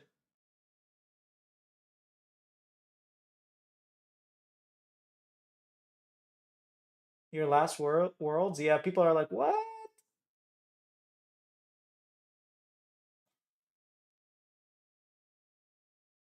Hmm. Yeah, if it is her last Worlds, I don't even remember what I was talking. Oh yeah, Ashley King interviewing her. I think it'd be really cool to interview her and just like do a reverse Ashley King. Interview Ashley King about Ashley King and starting Horizon Esports and just everything. I think it'd be really, really cool. But yeah, the press conference is out, so if you guys wanna tune into that, you can. I did watch a little bit on stream as well, but um I was quite surprised with how confident BLG were. BLG were like, "Oh, wait, wait, hold up. I just remembered." Because there were people in my comments being like, "Please upload."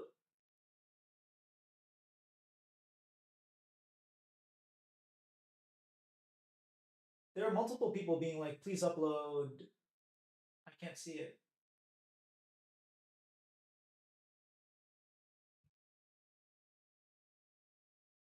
I legit don't see the comment. What?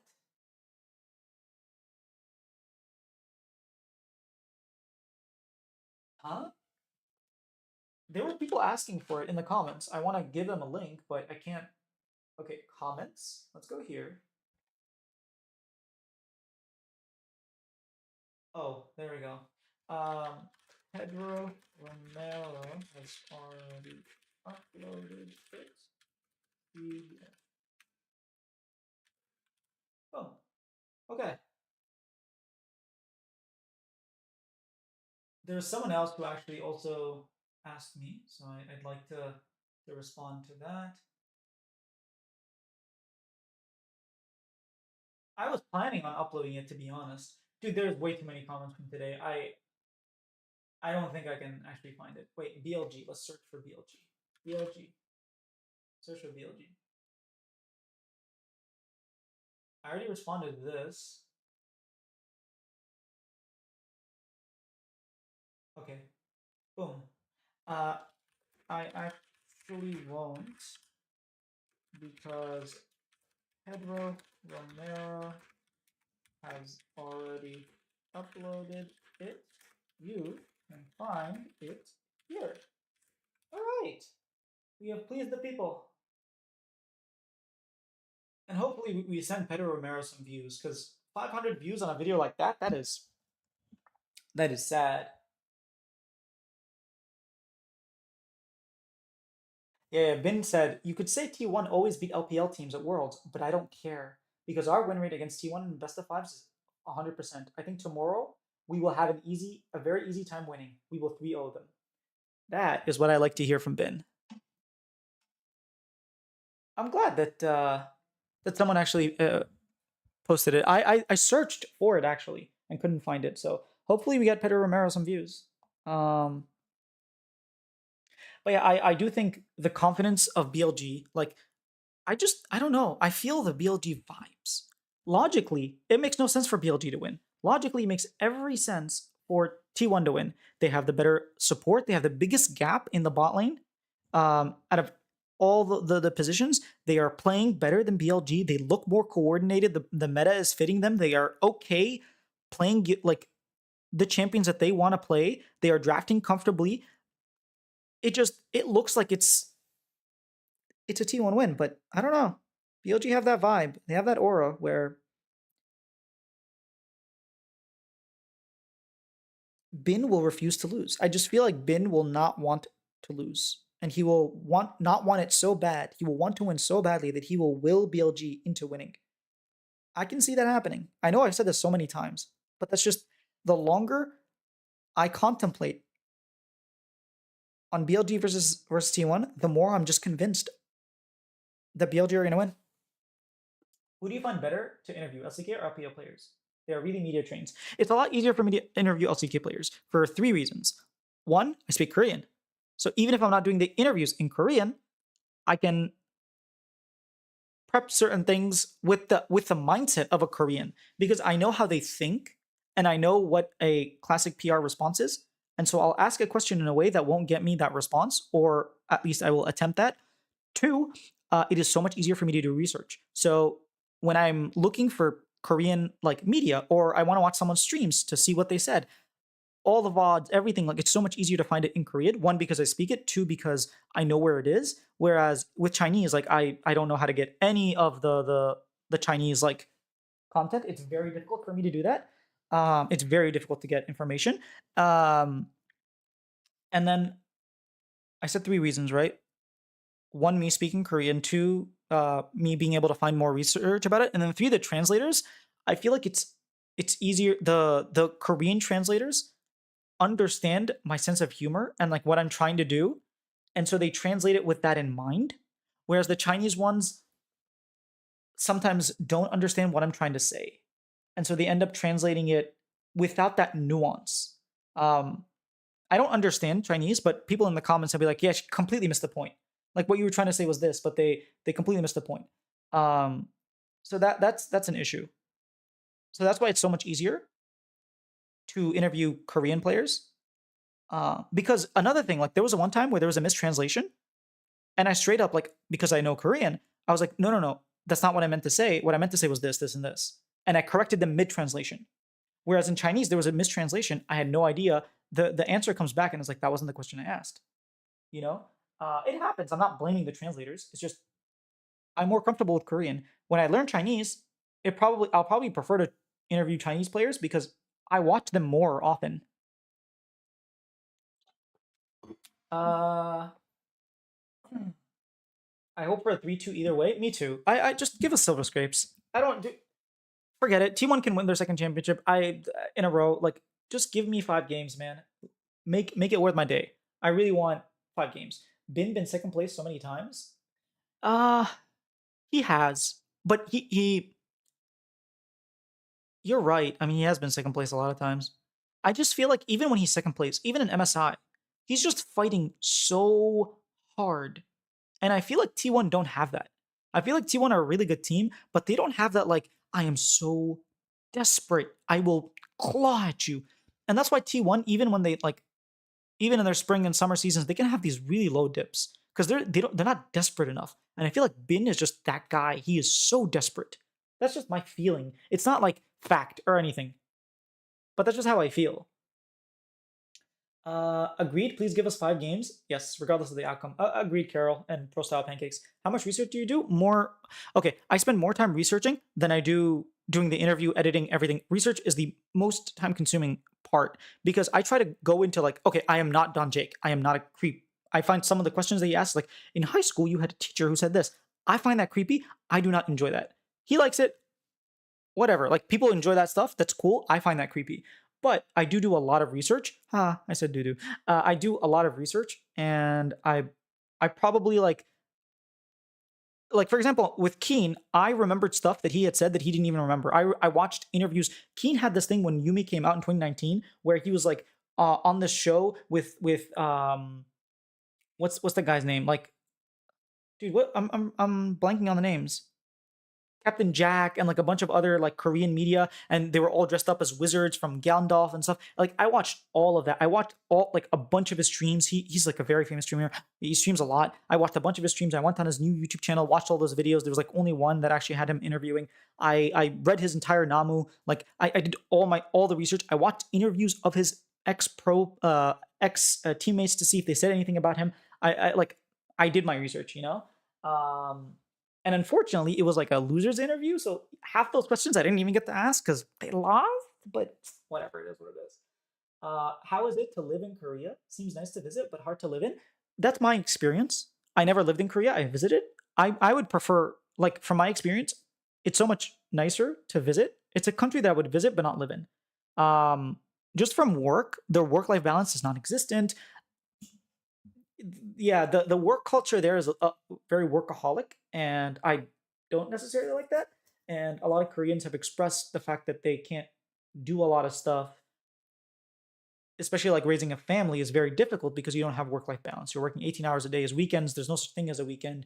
If your boss calls you at 3 a.m., like I was talking to a Korean, I was practicing my Korean with him, and he was telling me like, I was like, yeah, I'm not working today, and blah blah. And then I was like, I've never had to wake up at 3 a.m. or anything like that to like work. And he was like, if your boss calls you at 3 a.m., I was like, my boss gets fired. You don't get to call me at 3 a.m. You don't have access to me. I'm not picking up. My boss doesn't get fired. But you know what? He was like, that's not how it works in Korea. So there are certain things that wouldn't, maybe if you're working abroad and you speak the language, because they don't really speak English there are a few things. But it's a beautiful place. I like Seoul. I love Busan. The food is great. The weather is like not the greatest, for sure. The misemonji, which is like the fine particle dust, can kind of get to you, make you cough and whatnot. So it's not the greatest. You don't have the clearest skies, but you know, Hong Kong is very beautiful. If you go to Jeju, it's very nice. Like there's some nice places in Korea. I would recommend for a visit for sure. Ain't Bin's fault. He has shabbies on teams sometimes. I mean, he had some pretty good teams. He was on the RNG team. I guess Suning, you could say. No, Suning was pretty good. He has SOFM, Angel, like Huang Fong was pretty good back then. Sword Art too. He was a shot caller. Who else did he play? Yagao was pretty good last year. People forget this, but he was pretty good last year. He's had pretty good teams. If you replaced Bin with Zeus and taught him 80 words of Korean to say the minimum, it's an upgrade. Oh, for T1? Ooh, I don't know that that's the case. T1 plays such a very specific style that I don't know that Bin would fit that. I see what you're saying, Mix. Yo, Sharpie, how's it going? It's great, it's great. How you doing, man? Sorry, I completely missed your message. Did you make it out to London by any chance? And are you planning on making it out to Canada for MSI? How many worlds wins does Faker want before he quits? I know he was like, even if I win this year, it won't be my last worlds. He wasn't even like, it won't be my last split. He's like, it will not be my last worlds. I was like, okay, you're already planning on making it back to worlds. That's confident. I love to see it. IMO, the Don Jake style is funnier, has more mass appeal. Yeah, for sure. I think asking about gameplay, whilst interesting, is kind of trite. What do you think helps differentiate your interviews from others? Well, I find it very entertaining. Like, I did not. MSI probably. All right, I'll see you then. I am planning on going to MSI. I know a few people are like from NA already being like Healy, Russell's like. I mean, Russell's gonna be there. A bunch of people, so it should be really cool. I think I like to ask more about the games than most people. Most people like actually don't ask about the games. They're like, oh, you made a really cool outplay. What were you thinking about? I will ask those questions. But I'm more of like, hey, in game 1, in this draft, everyone was expecting us to pick this, but you picked that. Why did you do that? Why did you stay 3 games on blue side and never pick red side? Why did you pick 3 games on red side and never on blue side? Why did you do like, I like to ask about specific things that I'm just interested in. And I think and I also do a little bit of what Don Jake does, which I have a lot of research into the actual interview, so I know a lot about him, and I can bring that up. Like with Keen, I can be like, in 2018, you played the Victor top, and even though you were winning, your team was losing. But in 2024, like you're playing a very different style. What was the difference between Kungne top, which is something that only he would like, only a Korean would know that he was called the Korean national top laner, which is something that Don Jake might find out. But other interviewers who are like American, don't even speak Korean, wouldn't be able to do that. So I do differentiate myself in different ways. First of all, I'm a fan, not a journalist. Second of all, I do my research, which a lot of other interviewers do not do nearly enough. Like they don't do, I want to say, any research. They literally, like, sometimes they will ask questions that I'm like, brother, he answered that last week. Why are you asking the same question? I find that frustrating. If you don't ask good questions, like questions that have already been asked, I don't like that. And people will be like, oh, I wish you'd have asked him this. I'm like, oh, actually, it was asked in a different interview.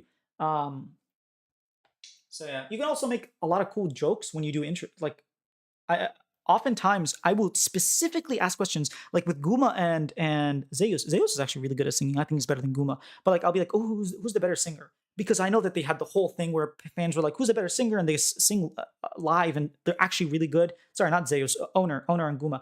And that like they're asking like Gala, there's specific questions that are like very specific to the team, and like Kiaya is like super big into music. I asked him like, what did you think of Heavy is the Crown? And he gave me a really insightful answer. If I asked Faker, what did you think of that?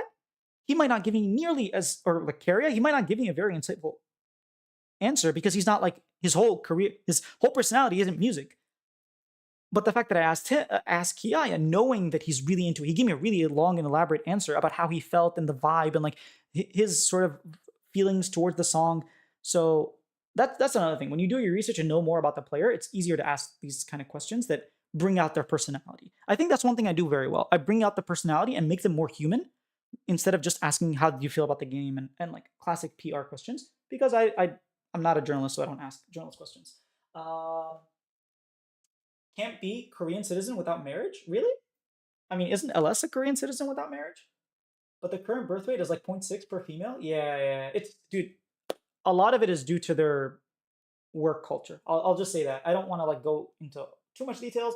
Maybe I can text you if you're thinking of moving to Korea. I can tell you like a lot of the problems that I've seen, but I don't tend to like to just talk bad about a country and not like offer solutions or like constructive discussion, Every country has this problem, which is crazy because replacement range is 1.8. So expect change. Also, if you don't get top company job, it's hard. Yes, that's another thing. Like getting a good job is very difficult because if you're not graduating from a Sky school, then you're not going to get the jobs at LG and Samsung, which means it's a big domino effect. Only game Sony won was the Bin Penta. Yes, you're right, Russell. That was the only Worlds Penta ever. Dude, okay. How do I end this poll? Apparently everyone wanted. Will we see a pentakill in Worlds? That would be amazing. Hoping is Toronto. No, I agree. I dated a Taiwanese girl and she was devoted to work. It was impressive to a fault, to be honest. Yeah, it's rough. They really like don't prioritize work-life balance. And I have a Chinese friend who lives in China, and I've been for years like trying to get him to sort of move back here because he's just not happy devoting his entire life to work. But that's a different conversation. It's difficult for sure. Hoping is Toronto, much closer to East Coast to make it up there. Yes, me too. If it's in Toronto, well, first of all, Shopify have a place there. I'm hoping that we can do something cool if it's in Toronto. Also, it's really cool that you dated a Taiwanese girl. I'd love to visit Taiwan someday. But I think maybe Montreal. I feel like Montreal hasn't had an event in a while. But if it's Toronto, it'd be really cool. Do you make any money off of this channel? I do. I started making money recently, actually. In February, I became monetized. And so far, I've made... I mean, I can check. I did a video after MSI showing how much I made. I might do one after Worlds showing how much I made. But if I were to do Lifetime, I have so far made $1,000 on this channel with 2 million views. Now, a lot of those views were before monetization, so they don't really count. But yes, I made $1,000 in 2024, starting from February. So in the past 10 months, I made about $1,000. Um, Now, not all of it obviously is like money that I can keep. First of all, there's tax money that's taxed, and then there's like I spend money on the channel. Like if I buy something for the like if I buy a microphone, like that's money that I take from the channel. But I pour all the money back into the channel. If I need thumbnails, like I'll pay for that. If I need this, I'll pay for that. So I do use that money to go back into the channel. Overall, I pretty much made like $0 because I put that all back into the channel. But in terms of revenue, it's $1,000. In terms of profit, pretty much zero. Like honestly, I lost money because all the hours that I put in is not worth the money. But I'm doing this as a hobby, man. So it's been amazing. I love it. Even if I didn't make a single penny, I'd be doing this. Oh, oh, Mix, my bad. Do you ever feel like people will dodge your questions, Cloud, to try and avoid giving info? Feel like, example, Coma will just dodge? Yes, they will dodge questions every now and then. Yeah, every now and then they'll dodge questions. I think the first instance that comes to mind is Umti. I asked Umti, like, oh, why'd you guys do this? And he's like, I don't want to give away all our answers. And I was like, I thought it was a pretty relatively obvious like question. I was just curious. I was like, why did you guys do that instead of this? And then you end up blade swapping, and like, what is that even? Like, why'd you do that? And he just didn't want to answer. Some Koreans do like not say anything. Like they don't want to say why they picked blue, a very shallow answer, or why they picked X. Yes, that's happened before, but not too often. No, I agree. I did a Taiwanese girl. Yes, I agree. I doubt we get pentas. Meta and game isn't set up very well for 1v9. I mean, if you're people don't build collector anymore, but if you're Jax, maybe been Jax, a lot of series first playoffs, this playoffs have more been the team with the worst player loses instead of the one with the best player winning. Ooh, is that really? Yeah, I guess Lehens and Pays. And then with Weibo, Xiaohu kind of had a rough series. And then Peanut, Doron in Hanwha Life. LNG, maybe not. Yeah, a lot of series have been like that, you're right. It's just been a team that just. Unky Jax, yeah, I remember that Penta. W Taiwan mentioned? Hell yeah. Dude, Taiwan's awesome. It's one of the countries I really want to visit. I don't want to visit many countries, but Taiwan's one of those countries that I want to visit. I used to be part of a Taiwanese club for some reason in college. I think just a friend was like there, and I ended up going, and like we ended up doing a bunch of activities. We cooked like Taiwanese food and had some snacks, and it's just really cool. Learned a lot about their culture. I don't remember any of it to be honest, but I just remember it was really pretty and cool. I just hope it's not Vancouver because it's really far from the big population center in Canada. Oh, is it? Okay, let me pull up a map. I don't know much about. Okay, Canada map. Let's pull up Google Maps. Honestly, I don't know why I'm. Okay, Google Maps. Canada. All right, we're in Canada. Where exactly is?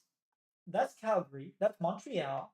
That's where I was thinking it might be. Toronto, Montreal, Ontario is over here. Quebec is over here. Where is Vancouver? Calgary, Alberta. I legit don't see. Maybe I need to zoom in a little bit. Is it like Ottawa, Montreal, Toronto, Winnipeg, Calgary? Oh, there it is. Oh my god, it's by Seattle. Dude, it's like on the other end of the planet. Okay, maybe not Vancouver. I take it back. I don't want Vancouver. I really loved AHQ Sports. Yeah, I like AHQ, but Flash Wolves, dude. I still have the Flash Wolf picture like favorited on my phone when they beat T1. It's like one of my favorite pictures from a photographer in League of Legends when Stake and the Flash Wolves beat T1. You might not be able to see it completely, but yeah, you can't really see his face. But he was just like pointing at the crowd, and I was like, oh man, that's so awesome. I've never been to Taiwan or dated anyone from there, but it's quite cool.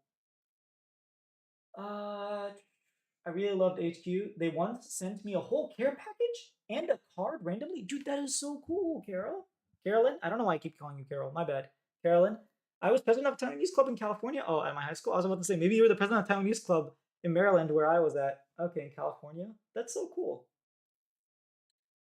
More recently, yes. Unfortunately, players complained about snowballing and Riot overcorrected. That's true. Now solo carrying, yeah, dude, solo carrying like Faker from season 3 just doesn't exist anymore. Like, remember Bjergsen like absolutely 1v9ing and carrying his team on his shoulders, like literally the meme came Bjergsen 4 wards. Now it's just it doesn't exist. And being a star is incredibly meta-centric instead of skill-based. Vancouver's Far West, yeah, I found it in BC. What is BC? Black Clover? I don't know what BC stands for. My bad, Sharpie. It's north of Seattle.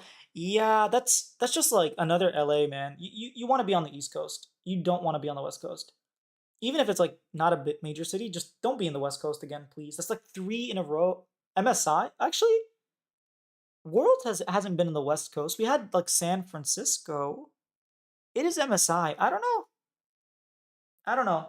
Oh, British Columbia. Oh, sorry, I'm not very well educated, dude. I went to high school in the U.S. Black Clover? I don't know. Most people live between Windsor to Montreal. Okay, I know where that is. That's like Michigan, like the central to east area. That's the huge population center. I was born in Vancouver. It's beautiful and big city, but it's gone downhill recently, like the US West Coast cities. Really? Why does it go downhill? I still have my Flash Wolf gear. Dude, I'm so jealous, Carolyn. My dog is named after Maple. I'm so jealous. I wish I could get like the 2016 Flash Wolves like jerseys and stuff. British Columbia. 95% of people live within 200 kilometers of the border? Whoa. Dude, Canada's huge. So is Canada just like not populated?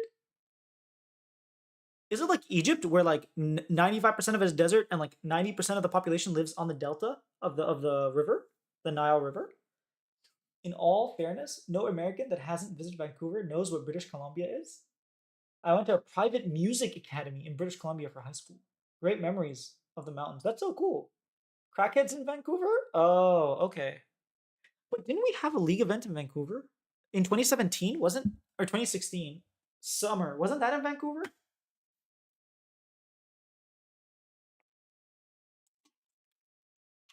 I thought Vancouver was like the hip place to be, but I guess it's not exactly that, is it? Wait, hold up.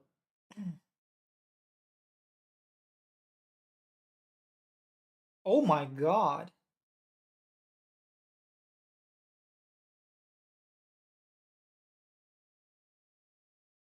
Okay. Yeah, I am not touching any Linkin Park, anything to do with Linkin Park, man. Those comments can get very heated up. So I'm just gonna stay out of it. Y'all can enjoy talking to each other. um, not all parts of Vancouver are bad. It's like sort of LA-esque, I suppose. Okay. Half of Canada is uninhabitable, but also all the jobs are on the border and the weather is tolerable. Dude, it's so cold in Canada. I remember going to Toronto once and it was really cold. We just have 40 million people, but they're the second biggest country in the world. Half of Korea? So Canada has something called the Great Canadian Shield across the center of the continent. It's basically all rock and no soil. Whoa, I had no idea. Like LA for real.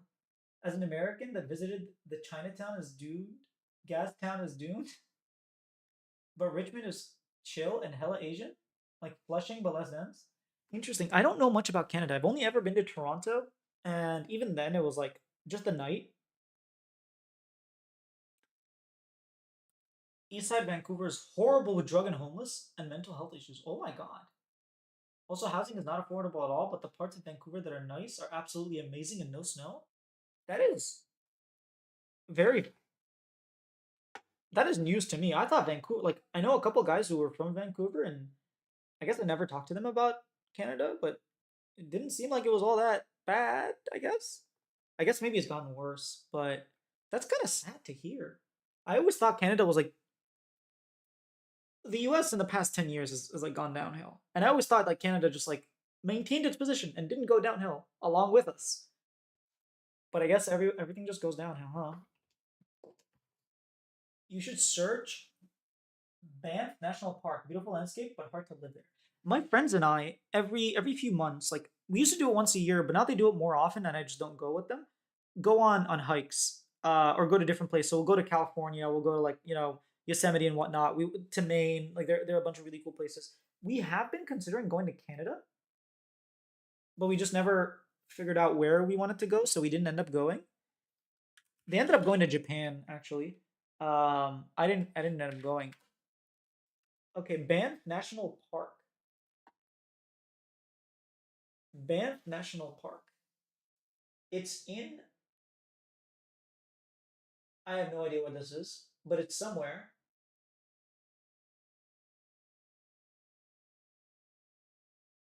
Where's the website? There we go. Oh, you can't use drone. Dude, $25,000. Dang, bro.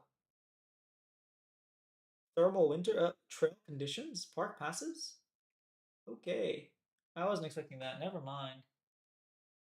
There we go. I was expecting something. Oh wait, I can look up where it is on the map. It is. Oh, okay. So it's like close to Vancouver. I guess it's like near British Columbia.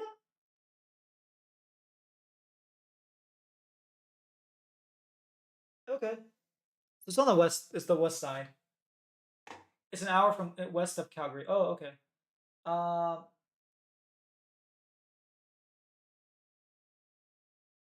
Oh wow. Okay, as a New Yorker. Oh, you're from NYC, Mix? Did I get to see you at the watch party for League Finals? I was there with David at that one place, Legends, I think. I don't remember what it was called. Vancouver's way scarier than here. I mean, New York isn't really that scary, but maybe that's just me. Western Canada is like dying off, to be honest. Vancouver is becoming another LA. Calgary is entirely built off of oil, so the job market there is dying too. Oh snap! Like San Francisco, gorgeous, but not what it used to be. Aw, I was in Banff this summer. That's cool. How is Canada uninhabitable with all that land? I know. Hey, Bandy's Andy, and 1/10 of the U.S. population. Banff IMO is the most beautiful hiking in the world. Okay, that is a lot of praise coming. Brooklyn, Bronx, nothing as scary as the scary parts of Vancouver. Okay, the Bronx can be scary, my man. The Bronx can be scary. Banff is an hour was yeah, I saw. I was reading about the wildlife crossing in Banff in this book on road ecology. Sounds awesome. Interesting. Sadly, didn't go to Davis. No, you didn't go. Aw, yeah, you gotta show up sometime. I make it all the way from Maryland. Come on, man. You can make it a couple times. Now, Edmonton is oil. Edmonton is oil. Calgary is very nice and modern, and tech industry is there. Dang, man, I'm learning a lot about Canada. I guess I should start learning considering MSI is going to be there, and if I'm going to be doing stuff for Shopify, I might be going down. But they're in Toronto, which is, it's like a drive. I could drive there. It'll take me like 8-9 hours, but I could drive there. Or fly. I mean, either or. I'd rather drive, to be honest, than fly, even though, actually, flying is safer. But the thing with driving is you get to bring your car, you have to rent a car, but then you end up paying a lot of gas and tolls. I don't know, I have to do the math. And I hate driving, so maybe just fly and rent a car when I get there. I have no idea. Okay, how's the public transportation in Toronto? Do I need to like have a car, or is it like New York where there's buses and subway and stuff? First time in Canada, have to visit Toronto, Montreal, Quebec City. Quebec City is overlooked as the only medieval-esque place in North America, has a city wall and the most famous hotel in the world. That is cool. I might take my wife and we can go visit Quebec City then. But I had heard that if you go to Quebec, you should know French. Can I go there without knowing French? In Toronto, you don't need a car? Okay, then I can, if it's in Toronto, I can just fly. If I don't need a car. Like, I don't mind Ubering every now and then, but I'd rather just, use public transportation. That's really cool. I gotta check out Quebec then. Dude, how cool would it be if we had roadshows, and not roadshows, like homestands, like what LSE is doing? I was really sad when they announced the fact that we're not gonna have anything. Like, I don't know, we have a stadium in LA, in DC, and we have one in Toronto. Just let Shopify and Team Liquid run 1 week, or let like a team like Team, Cloud9 partner with another team in New York and to a stadium or something. Like do something, because New York's Call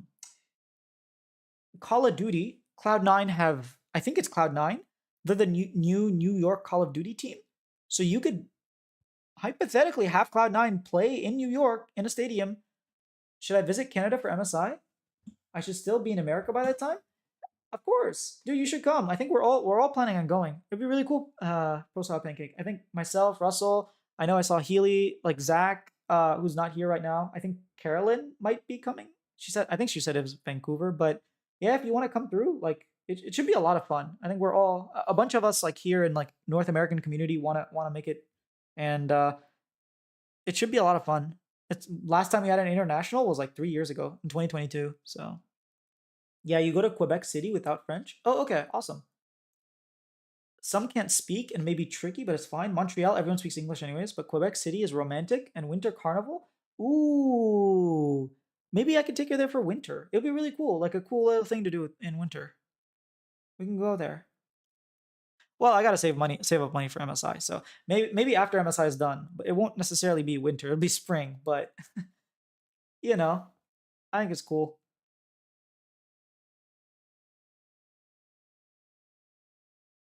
Oh, Cedric is planning on going there. Yo, it's a long stream this time. Nice. Yeah, I think I'm streaming for another like 30 to 40 minutes.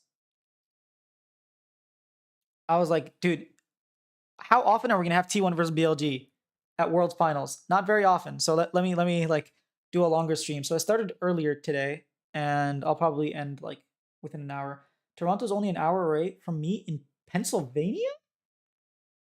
Wait, Toronto's an hour away from Pennsylvania? Really, Carolyn? That is interesting. You must be like super north in Pennsylvania. Thought I missed it? No, you're a good 7. I was an hour away drive on the last NA International, but I was busy. Oh no. Wait, so you were like close by. Maybe in like San Francisco when they had it? I think Semis was there. I sent you a few pictures on Discord for Banff trip to justify my claim it's the most beautiful. All right, let me check it out. I don't get Discord notifications when I'm streaming for some reason. I'm assuming it's like on purpose. What is this? Yo, that is beautiful. Dude, the water is so... Whoa, look at that, guys. Wait, can I show the pictures on stream, by the way? Oh, I should ask first. Now, Toronto's 8 hours away. Oh, Pittsburgh. Ohio. Oh, okay. Wait, is Pittsburgh in... Wait, my brain is... Where's Pittsburgh? I streamed it for too long.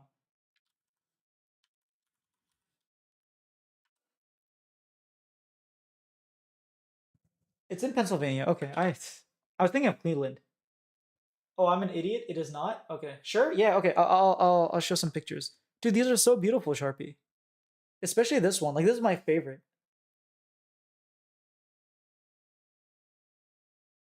Let me actually make it big on the screen. These two are so beautiful.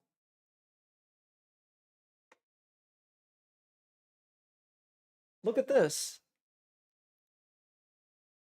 I mean, this is my favorite picture. Look at how awesome. You can see the reflection of the clouds.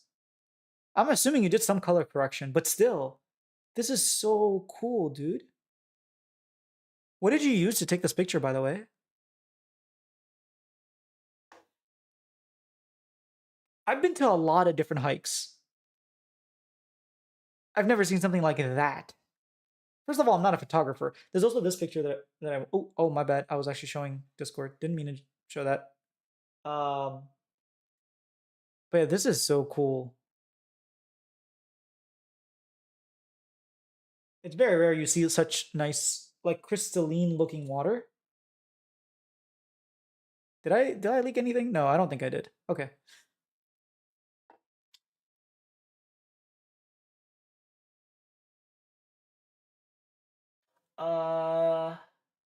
Yeah, I was in Sacramento while they were in San Fran. Yeah, I assumed you were probably around that area. How many games do you expect for tomorrow to be? It has to be 7. 5 games. It has to be 5 games, man. Give us 5 games. I'd be very sad if it's not 5. My brain says.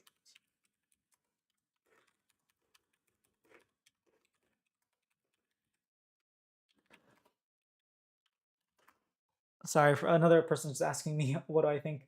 Oh, I am an idiot. It is not. Sure. Okay. Oh, okay, twice. DC to Toronto is 3 hours? There's no way. I live right next to DC. It's not. Wait, Pandy's Andy, you're in DC? Oh, I think you told me. Never mind. Pittsburgh is a cool city. I visited the rivers are cool. I don't think I've been to Pittsburgh, to be honest. I've been to Pennsylvania a bunch of times. I've been to Philly. It's not too far from where I am. And that looks amazing. It is. Season 22 Ultra? Oh, that's Samsung.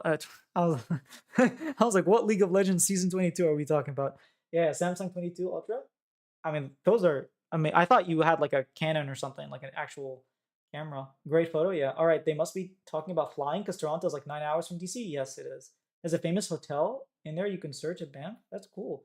It's 10 miles to get to the high viewpoint and 3,000 meters of elevation gain. Brutal hike, but so worth. No, but when I was a kid, how difficult is it in terms of like the actual not the length, but like the floor? Is it because some places in the US it's very tight, so it'll take you a long time just because you have to go single file and like you have to make sure you don't fall off a cliff or something. So is it I don't know how to ask this, but is it how wide is the pathway, I guess is the way that I'm going to ask.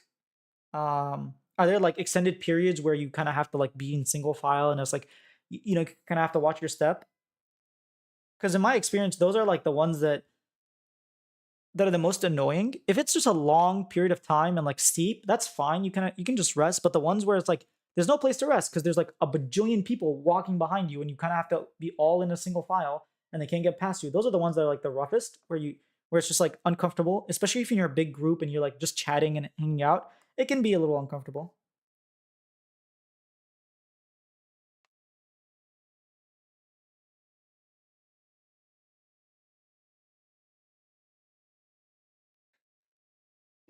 Trails are clearly marked and relatively wide for the most part until you get above tree line. Then it gets difficult and thin. Okay.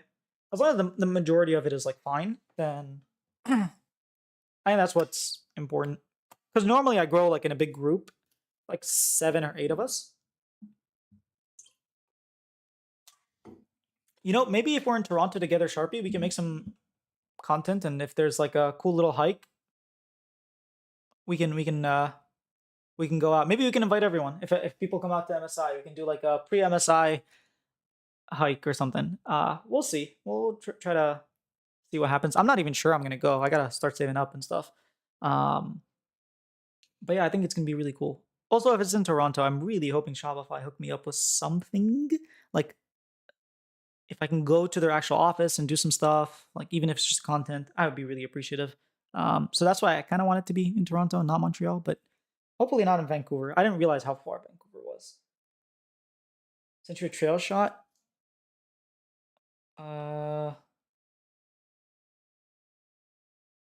Ooh.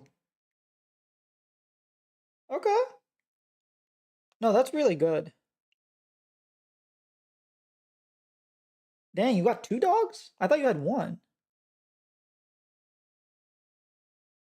Haha.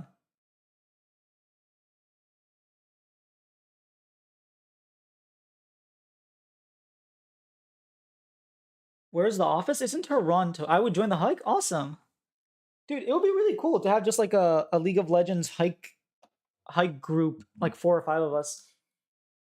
Is there a tour? I don't think they do tours. As I can ask, but Shopify Toronto, because they were. Wait, Toronto stock price? No, thank you. I just want Toronto facility. Yeah, they have an office in Toronto.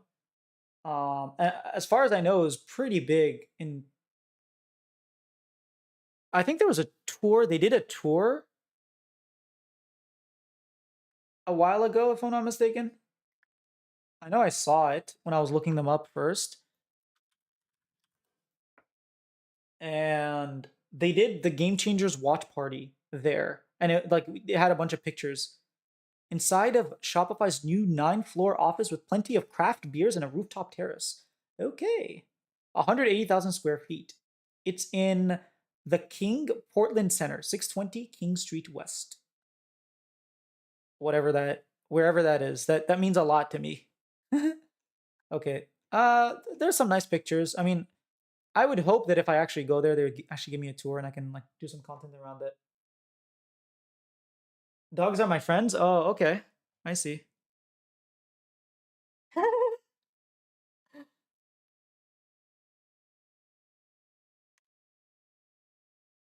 Tá bom. Have fun.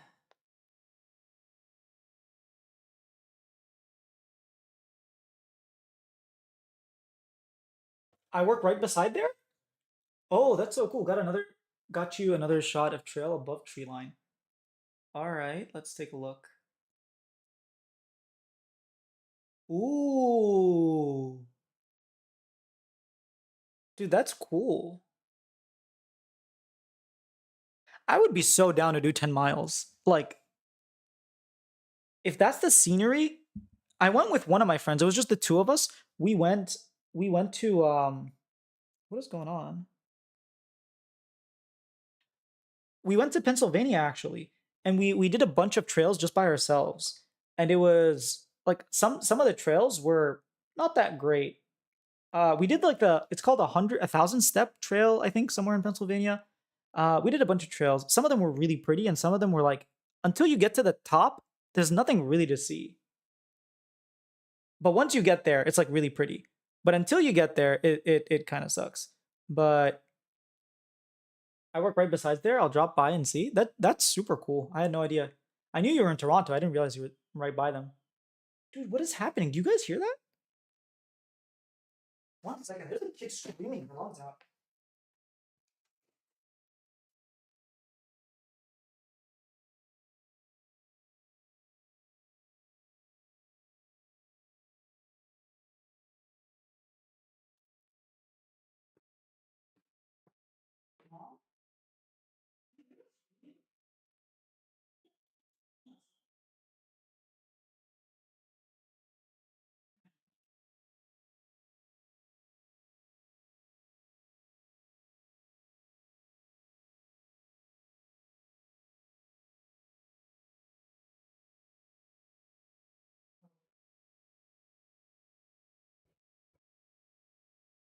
Okay.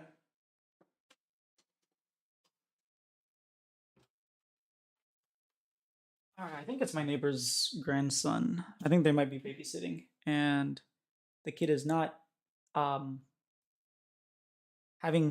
fun. I'll put it that way. But man, he was screaming for a while. I kind of got. I don't know if you guys can hear it. It's probably a little too low, but yeah, my neighbor's grandson is refusing to sleep or something. But yeah, let me write this down in my notes so I don't forget. Yeah, he was just screaming and the microphone didn't pick it up, fortunately for you guys. Let me write down. If we all go to Canada for MSI, let's do a trail. Do a hike. Are there any good hikes in Toronto, Russell?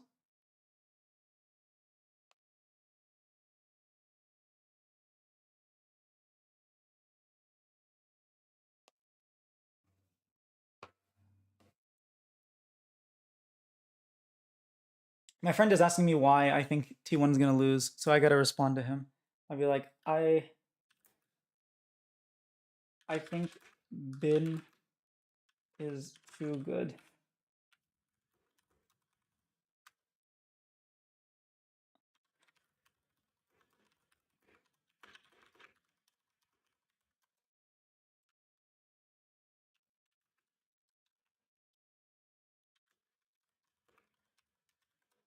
Not compared to Banff? Yeah, okay, not compared to Banff. I just mean in general, like something we can do like a mile or two. Nothing crazy. Like we're there for Worlds. First time. Yo, you went there with that jacket, bro? I like the haircut too. I don't know if you're still here, Sharpie. Dude, that's hilarious. I love it.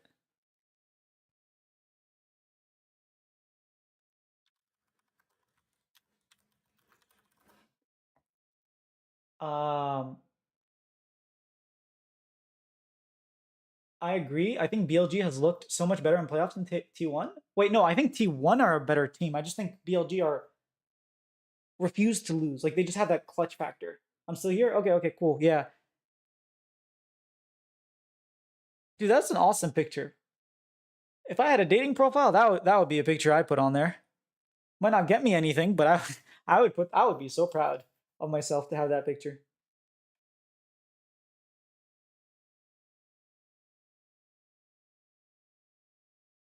Yeah, there's some cool spots at the island or at Don Valley. Toronto has a lot of green areas reserved. All right. All right. I wrote it down. Hopefully I won't forget. I mean, I won't forget. I think that's a really cool idea. Just have like whoever ends up showing. It'd be cool if we had, I mean, the more the merrier, right? How based, yeah. T1 has a great storyline with the DDoS attacks. They had all spring and summer, but it would be nice to see Bin win. I actually think BLG has a better storyline. They've never lost a T1 in the best of 5. They've like consistent, like this year they have been the only like the team to like really challenge T1 outside of LCK, right? And then they also, I guess D2 a little bit. No, D2 like lost 2-0 and 3-0, even though they had the one series where 3-2. And then it'll be the first time all Chinese team wins. First time like a Chinese mid laner breaking the curse of T1. And the song "Heavy is the Crown." You gotta get us into the Shopify building. Sure, sure. I'll I'll message them. I'll message my Shopify friends and see what happens. Also, T1. The world's song is "Heavy is the Crown," which means it's too heavy or bigger to keep winning. Yeah, I just think it's too the crown is too heavy. It just makes so much sense. If heavy is the crown, is like, oh, Faker takes off the crown, pummels BLG, puts it back on. Like that's not as cool as like he tried his best and the crown was too heavy and he had to put it down. And like BLG and Knight and Bin are putting on the crown. I think that's just so cool. Is T1 screaming G2? And who is BLG screaming? Okay. This is public knowledge, right? Yes, yes, it's public. T1 did not say who they were scrimming, but they said that they found a European team to scrim against. They said that there was a team that was like they were very thankful that this team decided to like scrim them. They didn't say who it was. I don't know that I've seen anyone say G2. I honestly don't know who T1 are scrimming. But yeah, T1 like officially said that they were scrimming someone from Europe. If T1 wins again, they can catch a longer, they can get a longer animation. What do you mean by they can get a longer animation? Like for the music video, you mean? Or do you mean like they can have a longer period of them being together? I actually don't think even if T1 win that they're gonna stay together. I know. Wait, let me check the poll because I know a bunch of people voted on it, and I think most people thought that T1 was gonna stay together, or at least wanted T1 to stay together. Wait, let me check. 71% out of 414 people voted. 71% said that the T1 roster is gonna run it back if they win, and only 29% said that they would be the last roster if they win. So maybe people really think that they're gonna win. So I don't know. We'll see. I'm not. I really doubt it, but it's more about the business rather than like the actual teams. Oh, whoa. Allegedly what? Allegedly Red Bull sponsor help with Scrim. Okay, if it's a Red Bull sponsor, then it's sponsored by Red Bull, then it's probably G2, right? Yeah. Okay. No, I hope the BLG boys aren't screaming total crud teams. I wouldn't be surprised if they kind of had to. Who else are you gonna scrim? Honestly, I want BLG to win too. blue and pink skins would go so hard, dude. Yes, we would finally like have really cool skins. IG was really cool, but again, like the white with the black is kind of overdone at this point. Dude, blue and pink like would go so hard. Music video, yeah, okay, okay, pro style. Mycopium is an all-time low now, Cloud. I thought they were both fighting McDonald's for scrim. Wait, I mean, I don't know. I don't know who BLG are scrimming. I just know that T1 are scrimming a European team. BLG could be scrimming a different European team. Honestly, I wouldn't be surprised if BLG are scrimming a Chinese team. Like if a Chinese team decided to come up and just be like, Weibo, we know we're eliminated, but we're gonna stay just to scrim for the pleasure of China, for like the honor of China. I wouldn't be surprised. Okay, I will ask post game if BLG win. I'm not gonna ask if they lose, but if BLG win, I will use my question to ask who did you guys scrim between semis and finals. Fnatic are scrim goats, so maybe you scrim them. But I wonder, though, with the roster changes, I like what you did there with Wonder, Russell. I guess they are scrimming some different players. Yeah, so teams historically have done this. Like Vitality is famous for doing this, but they will like use the world scrims as sort of like tryouts and sort of like a world season boot camp just to get like a little bit of vibes. So I wouldn't be surprised if G2 did it in Korea, like when Worlds was in Korea. Damwon were scrimming, Griffin were scrimming. So it's not uncharacteristic for even challenger teams to be scrimming these teams. I wouldn't be surprised if a bunch of like the LFL teams might be scrimming. Goated interviewer, thank you, Carolyn. That's nice of you to say. It might even be a good strategy to pay an Acer team to scrim for finals. Honestly, I don't think you even have to pay. I think Weibo would be like, sure, we'll do it. I think Weibo care. Maybe Tarzan. Maybe you don't do it because it's Tarzan, and you're like, oh, what if Tarzan leaks strats? Like maybe you're a little bit worried. Is there any other Korean on there? No. Maybe you bring in like Way to scrim with WBG. I don't know. I don't know what you do. I'm actually quite curious. Let me write this down. Man, I got so many great ideas today from y'all. This is awesome. Who did y'all scrim to BLG? All right.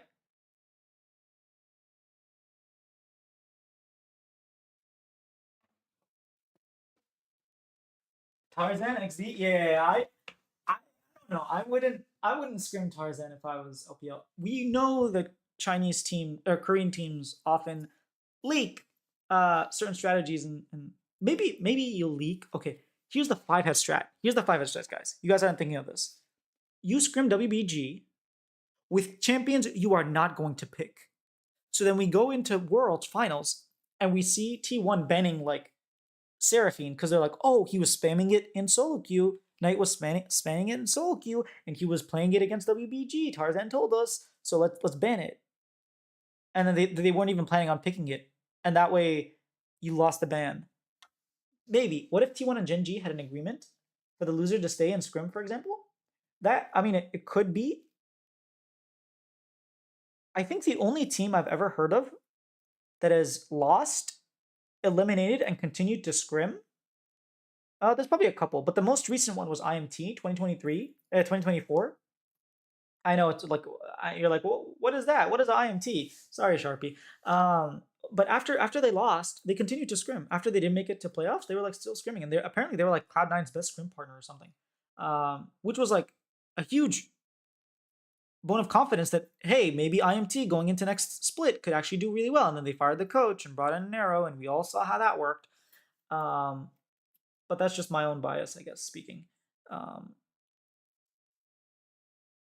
But yeah, I don't know. Like, if you're a team that's making it to Worlds Finals, I think you just have to kind of acknowledge that you're not going to get many good scrims, and you just want to keep in form. Who was saying this? I think it was Elk. Elk said this in a scrum in an interview. He said that like they were asking him about playing against BLG or against playing on T1 or Gen G, and he was like, I don't care who our opponent is going to be. We're going to have to travel. We're going to have to go to London. Preparation is going to be very difficult. It's whoever keeps their performance, whoever has better performance on the day, whoever can maintain and hold on to the really good performance and their current condition, and like keep that safe, I guess, safeguard his condition, he will win. They'll end up doing better. It's really more of a mental game and a preparation game than actual like gameplay right now, because we're all really, really good teams, and it just matters who's more prepared for the day. So it could be that. I could see Castle being a scrim goat.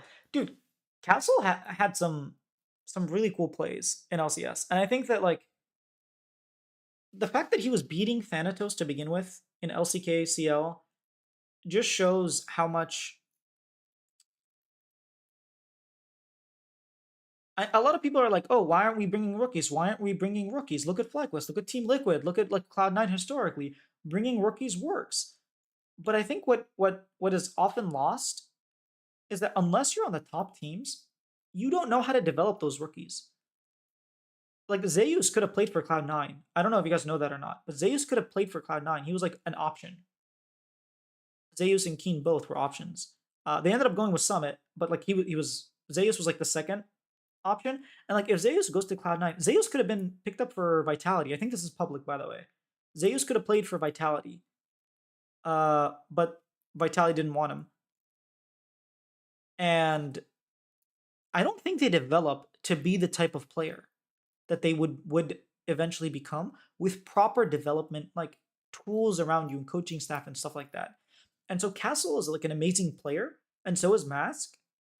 And like when Mask first came, Jojo Pyun even said this, like when you play against Mask, you know, oh snap, you're playing against a Korean. Now I don't feel that he doesn't have the aura anymore. He doesn't play like that anymore. And I asked him, like, what do you think is different? He's like, I don't know. I'm trying to figure that out too. But like, clearly, you just don't have the supporting structure, the staff, the ability to match up to these players. So going for all rookie rosters on like bottom tier teams, or like trying to develop rookies, unless you're doing the Golden Guardian thing, or where you're like taking them and putting them for years and surrounding them with really good structure, it just doesn't work. It just doesn't work. FlyQuest brought in a lot. FlyQuest brought in Mithy. First of all, they had Arrow. So in 2023, December 2023, they sent Masu and Busio to Korea to boot camp with Arrow to work on their laning, to work on the mechanics and whatnot. And then they had an analyst, they had a scout, and then they brought in Mithy as well for positional coaching. They really invested a lot of their resources into developing their rookies, and the rookies flourished. I don't know that Thanatos is going to have that same treatment. Like, we saw what happened to Castle and Mask. They were really good. They just never panned out. Especially Mask. I feel like Mask just went on like a downturn. Castle kind of stayed up there, and people still respect him. And they were putting him in the conversation for like top 3. But like, it's just sad to see the fact that Castle could have been the next like Keen. He could have been the next Zeus if he was on a better team. And we're just putting them on teams and not giving them the support that they need. I don't want us to be picking up Surdy or Sniper or like all these hyped up rookies and not giving them proper coaching staff and structure for them to develop. I'm sad that Kelsey Moser is like leaving LOL Esports and like working with other things. It's just, she was really good working with rookies and finding them and developing them. So I don't know. It's a bit sad for me, but I hope that the teams will pay more attention to their coaching staff and get more coaches, not just horrible coaches, but like coaches with a purpose, and give them time with their rookies and not make, after every single split, 3 splits in a row, make changes like Cloud9, for example.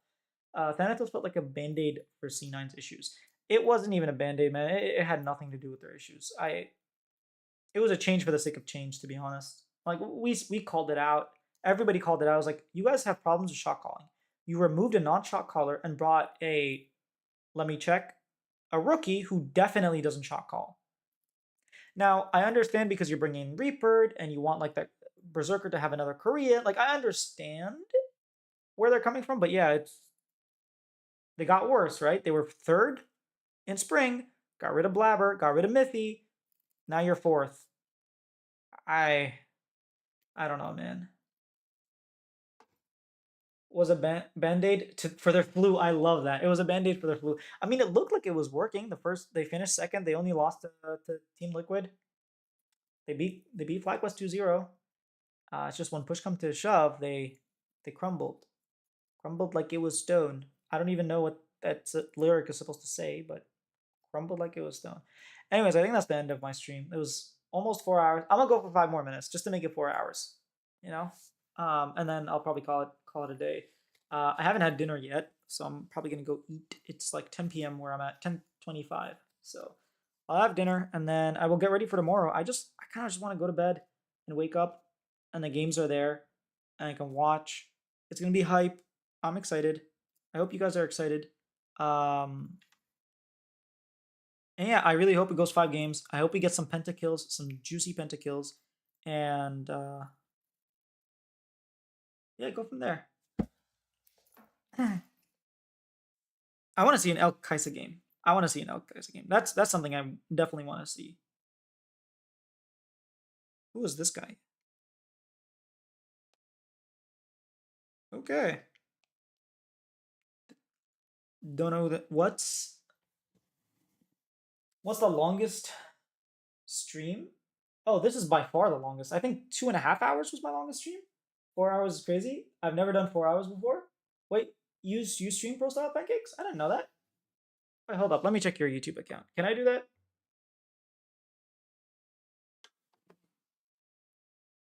I can. You got 13 videos. Ooh. Is this like a video game? I don't know what this game is. Bloodbath. Progress 6 Bloodlust. 47% to 100%.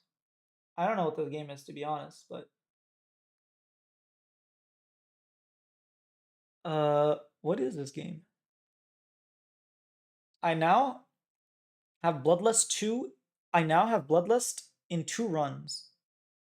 This run was done on stream. Oh, okay, you stream on Twitch, I'm assuming. All right, let's check out your Twitch.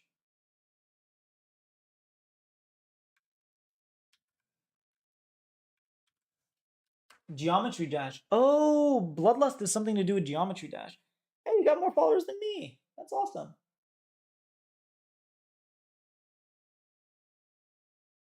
Ah, I see. Dude, my little brother used to be addicted to this game. Oh, dang. What do you play on? Is this PC? Can you even play it on PC? I have no idea. Wait, so Bloodlust is like some phase? Looks. Oh, wait, you guys can't even see. My bad. Is Bloodlust like a phase that you get into when... Is it like Samira when you have like your S rank and you can like ulti everybody? Is that what Bloodlust is? Or is it this percentage bar?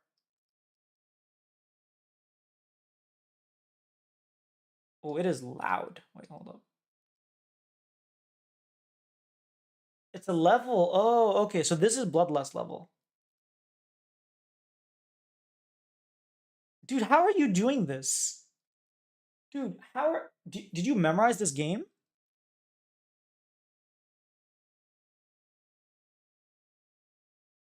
Dude, yeah, you're not even pressing the button. What?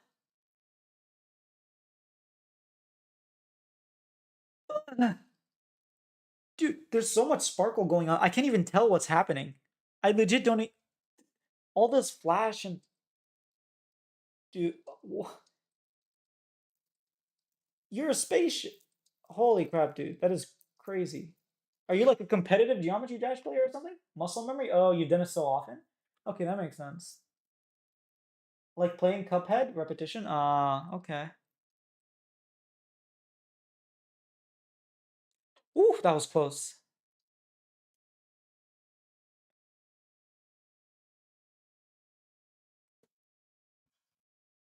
Nice.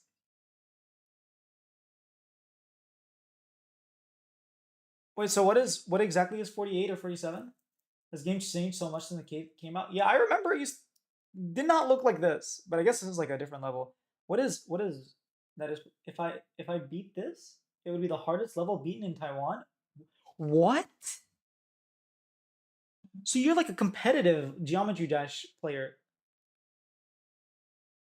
The hardest level beaten in all of Taiwan?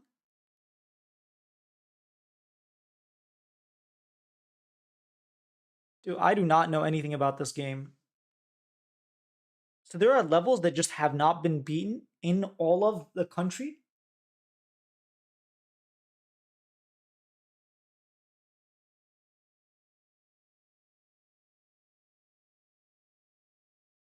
For context, I've been trying to get this run on stream for the past 2 weeks. Dang. Kinda, yeah. Okay, that's crazy.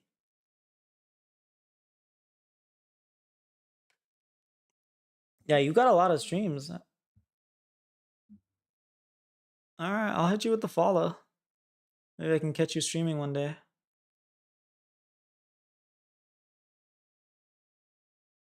The hardest level in all of Taiwan. Basically, people rank how hard levels are online and make a list for hardest levels. Ah, okay. So it's not based on completion percentage. It's not like a global ranking. I see.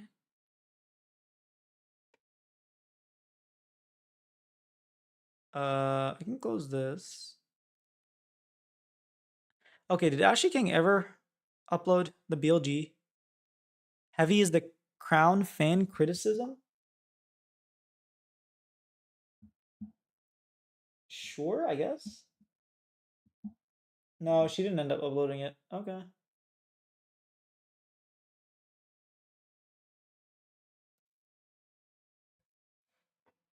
Yay, free follower.